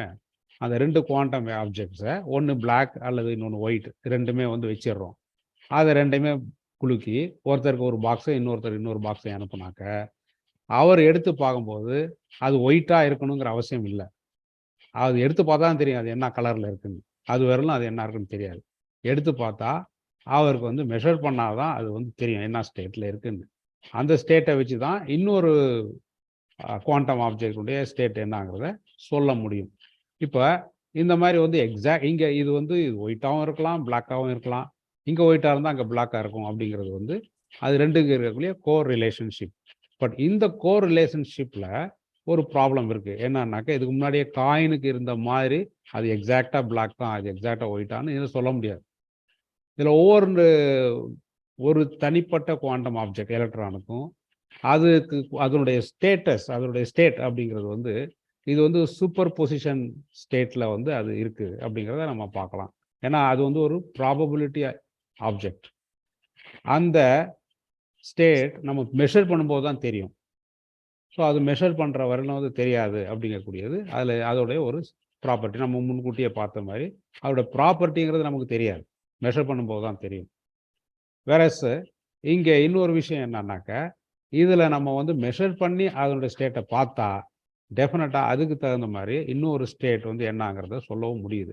இப்போ இதில் என்ன ரிலேஷன்ஷிப் இருக்குது? சூவிங் கம் மாதிரி ஏதாவது இருக்கா, இல்லை குச்சி மாதிரி ஏதாவது கனெக்ட் ஆகிருக்கா அப்படின்னா இதில் அதெல்லாம் ஒன்றும் இல்லை. பட் இருந்தாலும் அதுக்குள்ளேயும் ஒரு ரிலேஷன்ஷிப் இருக்குது. அந்த ரிலேஷன்ஷிப்பை வந்து குவாண்டம் என்டாங்கிள்மெண்ட் அப்படின்னு வந்து சொல்லப்படுது. இதெல்லாம் வந்து நான் வந்து சுருக்கமாக வேகமாக சொல்கிறேன். உங்களை ஜஸ்ட் டு ரீகேப், நீங்கள் ஏற்கனவே கவனிச்சிருப்பீங்க, இருந்தாலும் யூடியூப்பில் நீங்கள் திருப்பி நீங்கள் பார்க்கலாம். ஸோ இந்த ரிலேஷன்ஷிப்பை எப்படி கண்டுபிடிக்கிறது? இது மாறினா அது மாறுது அப்படின்னா யார் மாத்துறா? நடுவில் ராடு இல்லை, எதுவும் இல்லை. அல்லது வேறு ஏதாவது சிக்னல் போய் மாற்றுதா? அதுவும் இல்லை. இன்ஸ்டண்ட்டாக அது எப்படி மாற முடியும்? அவ்வளோ வேகமாக, லைட்டை விட வேகமாக என்ன டிரான்ஸ்ஃபர் வந்து நடக்க முடியும்? ஸோ இது வந்து ஒரு பெரிய பசில். இது வந்து ரியாலிட்டி மாதிரியே இல்லை அப்படிங்கக்கூடிய விஷயத்த இபிஆர் அப்படின்னு சொல்லக்கூடிய ஐன்ஸ்டைன், பொடோஸ்கி, ரோசன் அவங்க ஒரு தியரிட்டிக்கலாக எக்ஸ்பிளைன் பண்ணும்போது இந்த என்டாங்கிள்மெண்ட் என்னங்கிறத நீங்கள் ப்ரூவ் பண்ணால் ஒழிய அந்த குவாண்டம் மெக்கானிக்ஸை ஒரு ஃபுல் ஃப்ளெட்ஜ்டு தியரியா, கம்ப்ளீட் தியரியா எடுத்துக்க முடியாதுன்னு அவங்க சொன்னாங்க. ஐன்ஸ்டீன் வந்து அதை வந்து அது எப்படி இங்கே நடக்கக்கூடிய ஒரு விஷயம் இன்னொரு விஷயத்தை வந்து மாற்றுது, ரொம்ப எங்கே இருந்தாலும் எவ்வளோ தொலைவில் இருந்தாலும். ஸோ அப்படிங்கக்கூடிய ஒரு விஷயத்தை ஒரு கமெண்ட்டாக வந்து அவர் சொன்னார். த ஸ்பூக்கி ஆக்ஷன் அட் டிஸ்டன்ஸ் அப்படிங்கிறது தொலைவில் வந்து ஒரு ஒரு ஆக்ஷன் வந்து இங்கேருந்தே பண்ண முடியுதுன்னா அது வந்து ரொம்ப கிரேசியாக இருக்குது அப்படின்னு அவர் சொல்கிறார். ஸோ அப்படி நடக்க முடியணும்னா ஒன்று இந்த காயின்ஸ் மாதிரியே நமக்கு அப்பீரியர் நாலேஜ் ஒன்று இருக்கணும் அதை பற்றி, அல்லது அந்த சிஸ்டத்துக்குள்ளேயே ஒரு வேரியபிள் இருக்கணும், ஒரு பேராமீட்டர்னா ஃபிக்ஸ்டு வேல்யூ. எனிவே இங்கே வந்து அது ஒரு வேரியபிளாக வந்து இருக்கணும். அந்த வேரியபிள் என்னங்கிறது நமக்கு தெரிஞ்சா ஒரு வேளை வந்து அது ரெண்டுமே கனெக்டட், என்ன என்டாங்கிள்மெண்ட்டுங்கிறத தெரிஞ்சுக்கலாம். அதை ப்ரூவ் பண்ணுற வரையிலும் இது வந்து இது இன்கம்ப்ளீட் தியரி தான் அப்படின்னு வந்து அவங்க சொல்கிறாங்க. வேற ஸ்ட்ராடிஞ்சர் வந்து அந்த என்டாங்கிள்மெண்ட் வந்து இருக்குது, அதை வந்து ப்ராப்பர் எக்ஸ்பெரிமெண்ட் மூலமாக கண்டுபிடிக்க முடியலாம். அதனால் அது மட்டும் இல்லாமல் அந்த ஸ்ட்ராடிஞ்சருடைய வேவ் தியரி, அந்த ப்ராபபிலிட்டி தியரியை வச்சு ஏராளமான quantum mechanics process and problems எல்லாம் ப்ராக்டிக்கலாக சால்வ் பண்ணி இன்னைக்கு அது பல விஷயங்களை வந்து நம்ம கொடுத்துக்கிட்டு இருக்கு. பட் ஸ்டில் இந்த ஒரு ஸ்பூக்கி ஆக்ஷன் அட் டிஸ்டன்ஸுங்கிறது இன்னமும் வந்து ஒரு பசலாக தான் இருந்துகிட்டு இருக்கு. இதுக்கு ஆனால் அந்த ஹிடன் வேரியபிள் என்ன அப்படிங்கிறத கண்டுபிடிக்கணும். அது என்ன ஹிடன் வேரியபிள் தியரி அப்படிங்கிறத சார் வந்து சொன்னாங்க. அந்த ஹிடன் வேரியபிள் தியரி அப்படிங்கிறது அந்த சப்போஸ் அது வந்து ரெண்டுமே ஒரு குவாண்டம் ஆப்ஜெக்ட்னா, ஒரு ஃபார் எக்ஸாம்பிள் அது ஒரு எலக்ட்ரான் வச்சுப்போம். ஸோ வி கன்சிடர் அதோட எலக்ட்ரானுடைய ஒரு ஸ்டேட், அது ஸ்பின் குவாண்டம் நம்பர்னு கேள்விப்பட்டிருப்பீங்க. அது ஸ்பின் அப்படின்னா ஸ்பின் அப் ஸ்பின் டவுன் சொல்கிறோம். ஆக்சுவலாக இப்படி எதுவும் ஸ்பின் அப்படின்னு எதுவுமே சுற்றுறதெல்லாம் கிடையாது. வெரஸ் இந்த அந்த எலக்ட்ரான் அதனுடைய ஸ்டேட்டை, அதனுடைய என்ன சொல்ற ரியாலிட்டியை, அதனுடைய ஒரு பர்டிகுலர் பேராமீட்டர் நம்ம ஸ்பின்னு சொல்கிறோம். ஸோ அது ஒரு ஆங்குலர் மொமெண்டம் மாதிரி இருந்தால் it should be conserved in any system இல்லையா. ஒரு ஆங்குலர் மொமெண்டம் இஸ் கன்சர்வ்டு. அப்போ எலக்ட்ரானுக்கு ஒரு ஆட்டத்துக்கு சார்ஜே கிடையாது. சார்ஜ் வந்து நியூட்ரல். பட் உள்ளே பார்த்தீங்கன்னா நெகட்டிவ் பாசிட்டிவ் இருக்கும். அதே போல் வந்து எலக்ட்ரான்ஸ் டோட்டல் சிஸ்டத்துக்கே எந்த ஒரு ஆங்குலர் மொமெண்டம் இருக்காது. வேறஸ் வந்து ரெண்டே எலக்ட்ரான் இருக்குனாக்க அதுக்கும் டோட்டல் ஆங்குலர் மொமெண்டம் இருக்காது. பட் ஒன்றுக்கும் இன்னொன்றுக்கும் ஆப்போசிட் டைரக்ஷனில் மொமெண்டம் இருக்கலாம். ஆப்போசிட் டைரக்டில் ரெண்டு ப்ராப்பர்ட்டி இருக்கலாம். ஸோ அப்படிப்பட்ட ப்ராப்பர்ட்டிஸ் ஆப்போசிட் சைடில் இருக்கிறது ரெண்டும் ஒரே இடத்துலேருந்து கூட ஜெனரேட் பண்ண முடியும். ஃப்ரம் நியூட்ரல் சிஸ்டம்லேருந்து அந்த ரெண்டு ஆப்போசிட் ப்ராப்பர்ட்டி இருக்கக்கூடிய சிஸ்டத்தை ஜெனரேட் பண்ண முடியும் அப்படின்ட்டு சொல்லி, அப்படி ஜெனரேட் ஆனால் என்ன ஆகும் அப்படிங்கிறத பார்த்தாங்க. ஃபார் எக்ஸாம்பிள் காஸ்மிக் ரேடியேஷன்லேயே உங்களுக்கு வந்து எலக்ட்ரான் பாசிட்ரான் பேர் அப்படிங்கிறது ப்ரொடியூஸ் ஆகும். அந்த எலக்ட்ரான் புரோட்டான் இது பாசிட்ரான் பேர் அப்படி ப்ரொடியூஸ் ஆகும்போது ஒன்று ஒரு ஸ்பின் ஸ்டேட்லையும் இன்னொன்று ஆப்போசிட் ஸ்பின் ஸ்டேட்லையும் இருக்கலாம். ஸோ அந்த ஸ்பின் ஸ்டேட்டை எப்படி மெஷர் பண்ணுறது? ஏன்னா நமக்கு தெரியும் எலக்ட்ரான் அப்படிங்கிறது ஒரு குவாண்டம் ஆப்ஜெக்ட். ஸோ அதனுடைய ஆவரேஜ் ஸ்டேட், அதனுடைய எக்ஸ்பெக்டேஷன் வேல்யூன்னு சொல்லுவாங்களா, உங்களுக்கு நீங்கள் குவாண்டமில் படிச்சிருக்கலாம். ஸோ அதோட எக்ஸ்பெக்டேஷன் வேல்யூ என்னவா இருக்கும் அப்படிங்கிறத நம்ம இங்கே சார் வந்து சொல்லும்பொழுது ஒரு ஸ்டேட் வந்து +½ இன்னொரு ஸ்டேட் -½ இருக்கலாம். பட் இந்த ரெண்டுமே ஒரே இடத்துல ஜெனரேட் ஆகி வெளியில் வரும்போது நமக்கு முன்னாடியே அந்த காயின் எக்ஸ்பெரிமெண்ட் மாதிரி இதோட ஸ்டேட்டஸ் என்ன, இதோட ரியாலிட்டி என்னங்கிறது தெரியாது. மெஷர் பண்ணால் தான் தெரியும். மெஷர் பண்ணால் ஒன்று +½ இருக்கலாம், அப்படி இருந்தால் இன்னொன்று -½ இருக்கும். இது -½ இருக்கலாம். இது இப்படி தான் இருக்கணும்னு சொல்ல முடியாது. இது -½ இருக்கலாம், இருந்தால் அது +½ இருக்கணும். ஸோ அதனுடைய எக்ஸ்பெக்டேஷன் ப்ராபபிலிட்டிஸ் என்னன்னா, எப்படி காயினில் வந்து டைல் ஹெட்னு போடுறோமோ அதே போல் இதுலேயும் போட்டாக்க we get a conserved number. அது வந்து ஒவ்வொரு ஸ்டேட்டையும் வந்து ஏஎக்ஸ், அது வந்து அலீஸ் கிட்ட இருக்கக்கூடிய பாசிட்ரானுக்கு வந்து ஏ ஸ்டேட்டஸ் இருந்தால் பாப்கிட்ட இருக்கக்கூடிய எலக்ட்ரானுக்கு அவருக்கு நெகட்டிவ் ஸ்டேட் அல்லது ஸ்பின் டவுன் ஸ்டேட்டாக இருக்கலாம். ஸோ இந்த ப்ராபபிலிட்டியை போட்டாக்க வி கெட் அன் எக்ஸ்பிரஷன். அந்த எக்ஸ்பிரஷனுடைய டோட்டல் கன்சர்வ்டு வேல்யூ எஸ் அப்படின்னு வந்து இங்கே காமிச்சிருக்கிறாங்க. அந்த வேல்யூ ஒன்று +2 இருக்கும் அல்லது -2 இருக்கும், வேறு எந்த மாதிரி காம்பினேஷனாக இருந்தாலும். ஸோ தட் அந்த எஸ்ஸோட ரேஞ்ச் -2க்கு விட அதிகமாக, அதை விட கம்மியாக இருக்க முடியாது, +2 விட அதிகமாகவும் இருக்க முடியாது, ரெண்டுக்கு நடுவில் தான் இருக்கணும். இதுதான் அந்த எஸ்ஸுங்கக்கூடிய அதனுடைய ரேஞ்ச். அதுக்கு பேர் பெல் இன்இக்வாலிட்டி அப்படின்னு வந்து சொல்லப்படுது. இப்போ இந்த வேல்யூ இந்த ரெண்டுக்கு நடுவில் தான் இருக்கணும். ஆனால் எந்த எக்ஸ்பெரிமெண்ட் பண்ணாலுமே குவாண்டம் மெக்கானிக்ஸில் வந்து நம்ம போட்டு பார்த்தாக்க இந்த வேல்யூ வந்து 2 விட அதிகமாக வருது, அதிகமாக வர்ற மாதிரி வந்து இருக்குது. ஸோ அது 2.8ன்னு சொல்லி அந்த எஸ் வேல்யூ வந்து வருது. ஸோ இப்போ வந்து இந்த எக்ஸ்பெரிமெண்ட்ஸை தொடர்ந்து பண்ண ஆரம்பித்தாங்க. 1969லேருந்து ஒரு சிம்பிள் எக்ஸ்பெரிமெண்ட். இது இங்கே இந்தியாவிலையும் பல இடங்களில் வந்து பண்ணாங்க. ஸோ எப்படி வந்து ஒரு கால்சியம் ஆட்டம் அதை வந்து ஆர்க் லேம்பை வச்சு சூடு பண்ணி எக்ஸைட் பண்ணி அதுலேருந்து வந்து ஃபோட்டான்ஸ் லைட்லாம் வந்து ரெண்டு பக்கமும் வெளியில் வர மாதிரி. Photons also they have their spin properties. அது மாதிரி ஏதோ ஒரு property polarisation as a property. அது போலரைஸ்டு ஃபோட்டான்ஸாக வரும் பொழுது ஒரு பர்டிகுலர் போலரைஸ்டு ஃபோட்டான்ஸை ஒரு டிடெக்டரை வச்சும் வேற போலரைஸ்டு ஃபோட்டான்ஸை இன்னொரு டிடெக்டரை வச்சு மெஷர் பண்ணால் இது ரெண்டு காயின் மாதிரி எக்ஸ்பெரிமெண்ட் பண்ணலாமா அப்படின்னு ட்ரை பண்ணாங்க. பட் அந்த எக்ஸ்பெரிமெண்ட்டினுடைய இன்அடிக்குவசிஸ் நிறைய இருந்தது. For example number of photons நிறைய ப்ரொடியூஸ் ஆகலை. ரெண்டாவது அது போலரைஸ் ஆகி ரெண்டு டிடெக்டரும் போனது கூட வந்து இட் வாஸ் இன்சஃபிஷியன்ட். ரெண்டையுமே ஈக்குவலாக இருக்குது, ஈக்குவல் நம்பரில் இருக்குது. அந்த ப்ராபபிலிட்டி அந்த எக்ஸ்பெக்டேஷன் வேல்யூ அந்த எஸ் வேல்யூ எல்லாம் கால்குலேட் பண்ணுற அளவுக்கு சஃபிஷியன்ட் நம்பர் ஆஃப் ஃபோட்டான்ஸ் வந்து அதில் சரியாக ஜெனரேட் ஆகலை. அந்த போலரைசரும் வந்து அது வந்து it was affecting the state of அந்த ஃபோட்டான்ஸ். அது வந்து அதனால் அது பயாஸ்டு மெஷர்மெண்ட் ஆகும், சரியான ஒரு எக்ஸ்பெரிமெண்ட் ஆகும் பண்ண முடியல. ரொம்ப நாள் அதை பண்ணிகிட்டு இருந்தாங்க. But then they improved. அதுதான் வந்து ஆஸ்பெக்ட்ங்கிற ஒரு 1982 அந்த எக்ஸ்பெரிமெண்ட்டை இம்ப்ரூவ் பண்ணி அந்த போலரைசரை வந்து போலரைசர்லேருந்து வரக்கூடிய ரெண்டு டிஃப்ரெண்ட் டிரான்ஸ்மிட்டட் ஃபோட்டான்ஸு ரெண்டு டிஃப்ரெண்ட் டிடெக்டர்ஸை வச்சு ஒவ்வொரு பக்கம் வந்து மெஷர் பண்ணுறாங்க. அந்த மாதிரி இம்ப்ரூவைஸ்டு எக்ஸ்பெரிமெண்ட் மூலமாக அகெயின் வந்து அவங்க மெஷர் பண்ணும்பொழுது they get the Bell's inequality on the number. It is so they were able to see, I think the number is in the range of 2.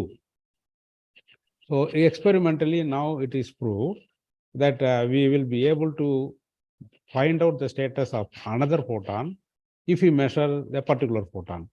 So இதன் மூலமாக அந்த இங்கே இருக்கக்கூடிய ஒரு ஃபோட்டான் இதுலேருந்து ஒரே சோர்ஸ்லேருந்து வெளியில் வந்த இன்னொரு photon with an opposite property. அந்த ப்ராப்பர்ட்டி வந்து நமக்கு தெரியும்னா not exactly like coin but in a quantum theory படி அதனுடைய ப்ராப்பர்ட்டி என்னங்கிறது நமக்கு தெரியும் யூஸிங் தீஸ் வேரியபிள்ஸ். அதுலேருந்து இந்த ஃபோட்டானுடைய ஸ்டேட்டை நம்ம வந்து மெஷர் பண்ண முடிஞ்சதுன்னா இதுலேருந்து டோட்டலாக ஆப்போசிட் டைரக்ஷனில் ஆப்போசிட் ப்ராப்பர்ட்டியோட போன இன்னொரு ஃபோட்டான் அதனுடைய ஸ்டேட்டஸ் வந்து நமக்கு தெரிய வருது. இந்த ஸ்டேட்டஸ் கன்சர்வ்டாக இருக்கிறதுனால இது ரெண்டுமே ப்ராப்பர்ட்டி கன்சர்வ்டாக இருக்கிறதுனால இது அவர் சொல்லலை, ஏன்னா என்னுடைய டவுட்டு. இதனுடைய ப்ராப்பர்ட்டி நீங்கள் இங்கே சேஞ்ச் பண்ண முடியுதுன்னா அதனுடைய ப்ராப்பர்ட்டி ஆட்டோமேட்டிக்காக சேஞ்ச் ஆகணும். Because there is already a relationship, அது there is a correlation, quantum correlation. அதை பேஸ் பண்ணி probably he is going to explain in a couple of minutes what is a communication and quantum communication things அப்படின்னு நான் நினைக்கிறேன். Students sorry, இது வந்து கொஞ்சம் டஃப்பான ஒரு செஷன் மாதிரி உங்களுக்கு இருக்கலாம். எனிவே நீங்கள் வந்து ஃபிசிக்ஸில் வந்துட்டீங்க, இதை விட டஃப்பான செஷன்ஸ்லாம் நீங்கள் வந்து படிக்க வேண்டியது தான் இருக்கும். இருந்தாலும் அதனுடைய ஒரு ராமாயணம் ஸ்டோரி மாதிரி ஓரளவுக்கு ஒரு சுருக்கமாக நீங்கள் இனிமே படிக்க போகக்கூடிய அந்த சப்ஜெக்ட்ஸை கூட இப்போதைக்கு ஓரளவுக்கு உங்களுக்கு புரிஞ்சிருக்கும் அப்படின்னு நினைக்கிறோம். இப்போ நீங்கள் கேள்விகள் சேட்டில் போடலாம், நீங்கள் நடுவுலையும் கேட்கலாம். 1 or 2 கொஸ்டின்ஸ் நீங்கள் கேட்டிங்கன்னா முதல்ல அதை எடுத்துக்குவோம். ஸோ நீங்கள் யார் வேணாலும் உங்கள் அட்மின்கிட்ட சொல்லி நீங்கள் கம்ப்யூட்டரில் வந்து நீங்கள் சேட்டில் உங்கள் கொஸ்டின் போடுங்க, அல்லது கையை ரைஸ் பண்ணி அங்கே ஹேண்ட் ரைஸ் பண்ணாக்க யோகராஜன் சார் வந்து இது பண்ணுவாரு. Hand raise is better. Hand raise whichever way, because students are not in the computers, admin தான் இருப்பாங்க. எந்த ஸ்டூடெண்ட் வேணாலும் வந்து ஹேண்ட் ரைஸ் பண்ணலாம், இல்லை உட்காந்த இடத்துல ஹேண்ட் ரைஸ் பண்ணுங்க. நாங்கள் உங்களை கூப்பிட்டு வந்து பிகாஸ் யூ ஆர் விசிபிள் கூப்பிட்டு வந்து நாங்கள் உங்கள் கொஸ்டின் கேட்கலாம். ஸோ நீங்கள் சார் அந்த ஸ்க்ரீன் ஷேரை வந்து ஜஸ்ட் டெம்பரரியாக ஆஃப் பண்ணுங்கள் so that all are visible. Yeah, so இப்போ ஆல்ரெடி சம் சாட்ஸில் 1 or 2 கொஷின்ஸ் வந்திருக்குது. அது ஒரு கொஷின் இருக்குது, நான் அதை கேட்குறேன். அதுக்குள்ளே நிறையா ஒரு கொஷின் என்னன்னாக்க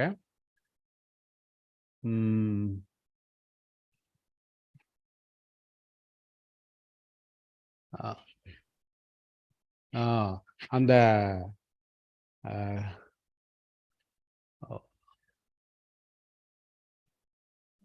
ஒரு கொஸ்டின் என்னன்னா அலிஸ் அந்த காயின் எக்ஸ்பெரிமெண்ட்ல இருந்து கேட்டிருக்கிறாங்க. Doesn't Alice need to communicate the result to her measurement to Bob. அதாவது பாபுக்கிட்ட வந்து அந்த ஒயிட் பால் தான் இருந்துச்சு, அவர்கிட்ட ஒயிட் பால் தான் உங்கள்கிட்ட இருக்கும் அப்படிங்கிற விஷயத்த அவர் எடுக்காமே கூட அவர் தெரிஞ்சுக்கணும்னா அலிஸ் அவர்கிட்ட சொல்ல வேண்டியிருக்குமே. he need to communicate. There is a need for communication இல்லையா அப்படின்னு ஒரு கொஸ்டின் வந்து கேட்டிருக்கிறாரு. Yeah, so if Alice is trying to, if Alice is measuring and she finds her ball is white, then what I said is Bob's ball is black. Okay, that Bob will not know, but Alice will know. But for Okay. Bob to know, he should know that she has measured. That information she has to tell him. Yeah, Bob also may know that if he has a white ball, Alice may have a black ball. Black ball. So Yeah. the information about the other ball is known to Alice only. For Bob Okay. to know, communication is needed from Alice. Okay.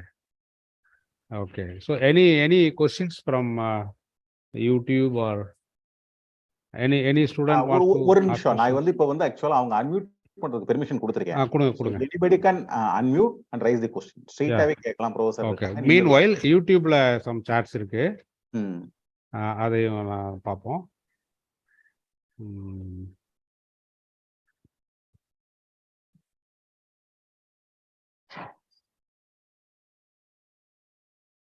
YouTube question நீங்க வாசிங்க, நான் வாசிக்கிறேன். நீங்களே வாசிங்க. அதுல வந்து நிறைய பாராட்டி தான் இருக்கு. கொஸ்டின் வந்து சதீஷ்னு கேட்டிருக்காரு. Sir, is the entanglement is an intrinsic property or created by observer? Entanglement between two particles can be created, but there are certain particles which are called identical particles. So identical particles are always in entangled state. So for identical particles, entanglement is intrinsic. But for non-identical particles, we have to create the entanglement. For example, if you take electron and positron, when they are generated from energy, there the entanglement is created. But if you take two electrons, they will always be in antisymmetric state, okay, when they are close by. And that state is entangled, but that is intrinsic. Now, what is the difference between these two? If you have an intrinsic entanglement, it cannot be used for quantum communication or quantum information processing. Whereas if you create entanglement, that created entanglement can be used as a resource for quantum information processing. Whereas intrinsic entanglement cannot be used. That is the difference. Okay. Thank you, Professor. Any more questions in the YouTube? Students may raise questions now. There is one more question from the YouTube. What are the applications of quantum entanglement in future?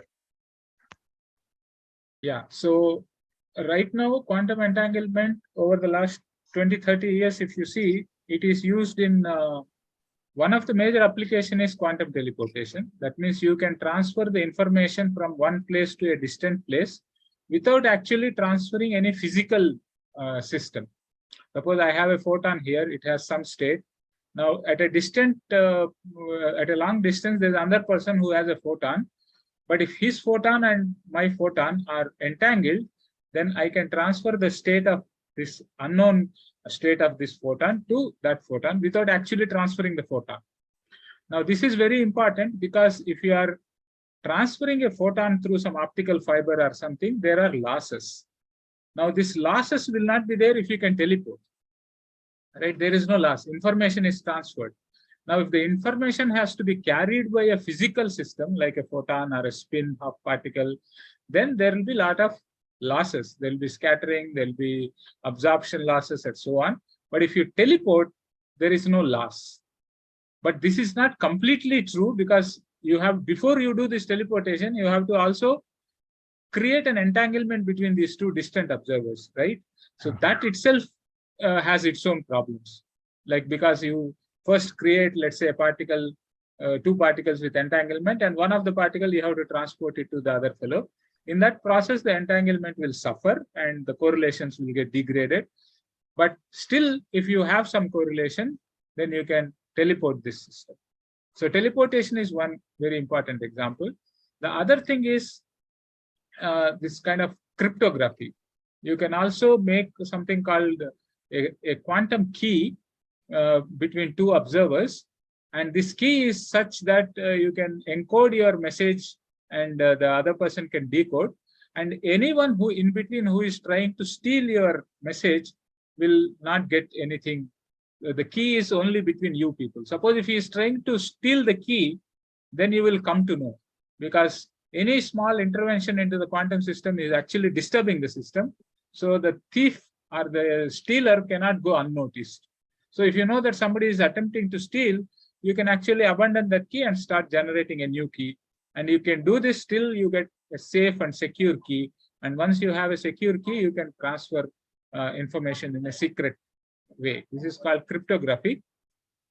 And of course, the most famous thing is quantum computation. Now people are trying to look at quantum internet.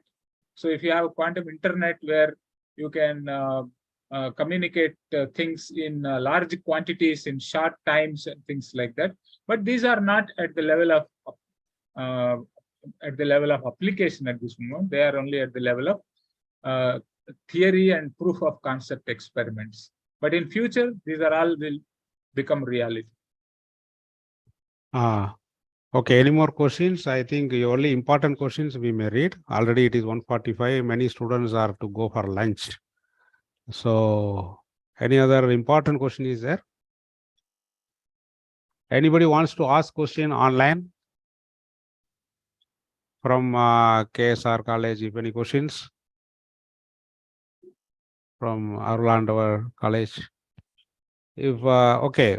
The program, although the program may end now, you can always post your questions in our Breakthrough Science Society pages. I think BSS Tamil Nadu Facebook page is there. And you can also send through your coordinator in WhatsApp further questions. If it is interesting and if it requires elaboration on a particular point, later on we can think of having a lecture at your leisure time. So I think, George, we will formally thank and close it. But if any other student, yeah. No, Professor Sathyanarayan wanted to say a few more things, is it not? Yeah. So now he has answered that much. I will tell in Tamil. Is there anything more you want to add, Professor Sathyanarayan? Yeah. That communication and this thing, two more points are there. I think the point that I can say as a concluding remark is that this quantum entanglement and Bell's inequality violation has set two things clear, that whatever is the theory which explains the nature in completeness, if it is quantum mechanics, we don't know whether that is quantum mechanics, because attempts are always on to see whether there is any other fundamental theory which is more fundamental to quantum mechanics. If it is quantum mechanics, then it looks like nature is really strange in the sense that there is no reality or there is no locality. Locality means that this action at a distance, spooky action at a distance, seems to be there. Okay, if it is not there, then we should have seen that Bell's inequality are not violated by physical systems like these photons and things like that. And teleportation, as Anton Zeilinger had experimentally verified or proved, seems to be a very interesting way of communicating the information. So this is actually one way is the entire quantum information science is now picking up, and a lot of developments are coming. At the other, at a philosophical level, we seem to have a situation where the nature is either non-real or non-local or both. Okay, so I would stop at that. Okay, Professor, thank you very much. Dear students, கடைசியா sir சொன்ன விஷயங்கள் கேள்விப்பட்டிருப்பீங்க. இதோட applications, என்டாங்கிள்மெண்டோட applications ஒரு கேள்வி கேட்டிருந்தாங்க. இது எப்படி சாத்தியம், இன்னொரு இடத்துல எப்படி நீங்கள் கம்யூனிகேட் பண்ண முடியும், டெலிபோர்டேஷன் எப்படி வாய்ப்பு இருக்குது, அந்த விஷயங்களை சார் சொன்னார். எப்படி பட் என்ன இருந்தாலும் நீங்கள் என்டாங்கிள்டு சிஸ்டத்தை முதல்ல ஒரு இடத்துக்கு கொண்டு போய் ஆகணும். அதை வச்ச பிறகு அதோட நீங்கள் கம்யூனிகேட் பண்ணுறதுக்கு உங்களுக்கு எந்த ஒரு ஊடகமும் தேவைப்படாது. ஆப்டிக்கல் ஃபைபர் இந்த மாதிரி எல்லாம் எதுவும் தேவைப்படாது. ஸோ இங்கிருந்தே வந்து சில செய்திகள் அங்கே கொண்டு போக முடியும். அப்படி கொண்டு போனோம்னா நம்ம அந்த இன்டாங்கிள்டு சிஸ்டத்தை கிரியேட் பண்ணணும். அது வெறும் எலக்ட்ரான் மாதிரி ஆல்ரெடி நமக்கு நல்லா கிளியராக தெரிஞ்ச ஸ்பின் அப் ஸ்பின் டவுன் சிஸ்டத்தை வச்சு பண்ண முடியாது. வேற ஒரு ரிலேஷன்ஷிப்பை வந்து நம்ம கிரியேட் பண்ணி கொண்டு போகலாம். அந்த கம்யூனிகேஷன் அண்ட் அந்த இன்ஃபர்மேஷன் ட்ரான்ஸ்ஃபர் வந்து எப்படி கிரிப்டோகிராஃபிக்கு ரொம்ப யூஸ் ஆகும், ரகசியமாக ஒரு தகவலை பரிமாறுறதுக்கு எப்படி யூஸ் ஆகும், அதை யாரும் திருட முடியாது, திருடினா அது ஈஸியாக கண்டுபிடிச்சிடலாம், அந்த இன்ஃபர்மேஷனை மாற்றி புது சாவியை இங்கேயே உருவாக்கிடலாம். இந்த மாதிரி சில விஷயங்கள் வந்து இருக்குது. அதே போல் குவாண்டம் கம்ப்யூட்டேஷனுங்கிறதெல்லாம் இனிமேல் வரக்கூடிய காலகட்டத்தில் படுவேகமாக வந்து வளரக்கூடிய வாய்ப்புகள் இருக்குது. இனி இந்த குவாண்டம் மெக்கானிக்ஸுங்கிறது வந்து குவாண்டம் இந்த கம்ப்யூட்டேஷன், குவாண்டம் டெலிபோர்ட்டேஷன், கம்யூனிகேஷன்ஸ் இது எல்லாருமே அசுர வேகத்தில் வந்து வளரக்கூடிய வாய்ப்புகள் வந்து எதிர்காலத்தில் இருக்குது. இது தொழில்நுட்ப ரீதியாக, அறிவியல் ரீதியாக, தத்துவ ரீதியாக பல கேள்விகளை வந்து இது இன்னைக்கு நம்ம மத்தியில் வந்து எழுப்பியிருக்கு. இந்த உலகம் என்பதே வந்து ரியல் தானா, அது ரியலாக இருக்கக்கூடியது தானா, அப்படியே இருந்தாலும் அது லோக்கலைஸ்டாக இருக்க முடியுமா, அல்லது லோக்கலைஸ்டாக பண்ணவே முடியாதா? அது லோக்கலைஸ்னா நம்ம பார்க்கக்கூடிய விஷயங்கள் பார்க்கறது தான் பார்க்குறோமா, இருக்கிறது தான் பார்க்குறோமா, இப்படி பல தத்துவ ரீதியான ஒரு கேள்விகளையும் கூட வந்து இதை எழுப்பியிருக்கு. இந்த விஷயமும் வந்து எதிர்காலத்தில் வந்து கவனிக்கக்கூடிய ஒரு சேலஞ்சஸை வந்து பிலாசபர்ஸுக்கு கொடுக்க போகுது அப்படிங்கிற விஷயத்தையும் சொன்னாங்க. மேற்கொண்டு எதுவும் கேள்வி இல்லை அப்படிங்கிற அடிப்படையில் ஒருத்தர் மட்டும் கேள்வி கேட்டிருக்காரு. பெர்மிட் பண்ணுவோமா வேண்டாமா? எஸ், ஒருத்தர் ஹேண்ட் ரைஸ் பண்ணிருக்காரு. 1 minute, 1 more minute. Yes, it's already time. Debanjan Roy, now you can raise. Yes, sir. Yes, sir. Sir. Yes. Sir, you have mentioned that the nature is non-local and non-real. So, what is the? I would like to know what the difference is between entanglement and non-local correlations. Sir, please. Entanglement is definitely a non-local correlation, but there are stronger non-local correlations than entanglement. Okay, for example,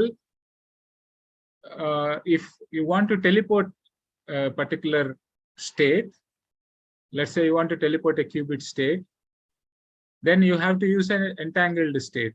But that entangled state, if it is just entangled, it is not sufficient. Now there is a measure of entanglement, right? So you should have certain entanglement. Just entangled, you will not be able to teleport a state. It should have some higher level of entanglement. Similarly, if that state has to violate Bell's CHHS inequality, it should have slightly more entanglement than necessary for teleportation.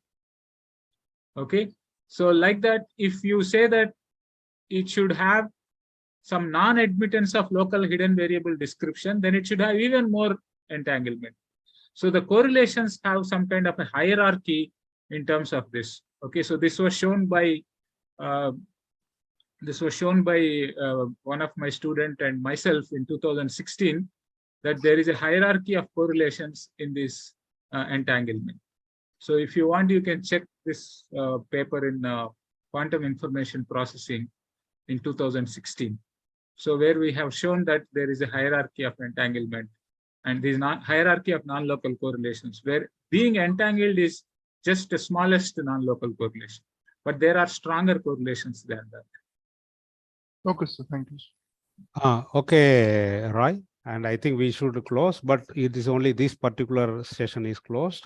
Questions continue, and we may arrange future certain discussions, more specific probably. So மாணவர்களே, இத்துடன் வந்து இந்த நிகழ்வை நாம் நிறுத்திக்கொள்ள நேரம் வந்து விட்டது. உங்கள் அனைவரின் சார்பாகவும் பிரேக் த்ரூ சயின்ஸ் சொசைட்டி சார்பாகவும் பேராசிரியர் SVM சத்யநாராயணன் அவர்களுக்கு மனமார்ந்த நன்றிகள். அவர் இனியும் உங்களுடன் உரையாடி கொண்டுதான் இருப்பார். உங்களுக்கு அவரை நன்றாக தெரியும். மேலும் அறிவியல், இயற்பியல் படிக்கக்கூடிய மாணவர்களுக்கெல்லாம் மீண்டும் ஒன்றை நான் நினைவுபடுத்துகின்றேன். ஏதோ குவாண்டம் மெக்கானிக்ஸ் ஏராளமான சிக்கலான சப்ஜெக்ட், இதுக்கும் நமக்கும் சம்மந்தம் இல்லைன்னா நினச்சி அதை ஒதுக்கிறாதீங்க. சார் சொன்னது போல் எதிர்காலம் உங்களுக்கு தான். ஸோ அதை மீண்டும் மேலும் ஆவலோட படிக்கணும். அதை ரொம்ப முனைப்போடு படிக்க வேண்டும். அதனுடைய தியரட்டிக்கல், மேத்தமெட்டிக்கல் பேக்ரவுண்ட்லாம் வந்து இன்னும் கொஞ்சம் ஸ்ட்ரெங்தன் பண்ணிக்கோங்க. நிச்சயமாக வந்து உங்களால் இந்த சப்ஜெக்டை புரிஞ்சுக்கிறது மட்டும் இல்லை, உங்களை சுற்றி இருக்கக்கூடிய பல பேருக்கு இனி வரக்கூடிய இந்த தொழில்நுட்பத்தையும் அதை விளக்குவதற்கும் வந்து நீங்கள் உங்களை தயார்படுத்திக்க வேண்டிய சூழ்நிலை இருக்குது. ஸோ பிரேக் த்ரூ சார்பாக கலந்து கொண்ட அனைத்து நிறுவனங்களுக்கும், கல்லூரிகளுக்கும், தனிநபர்களுக்கும், ஆர்வலர்களுக்கும் மீண்டும் எனது நன்றியை தெரிவிக்கிறேன். And I thank all of you and all the institutes which they have participated in this program. And so with this we will end. I think Professor Yogarajan, we can close it. Oh, thank you. Thank you very much. Thank you so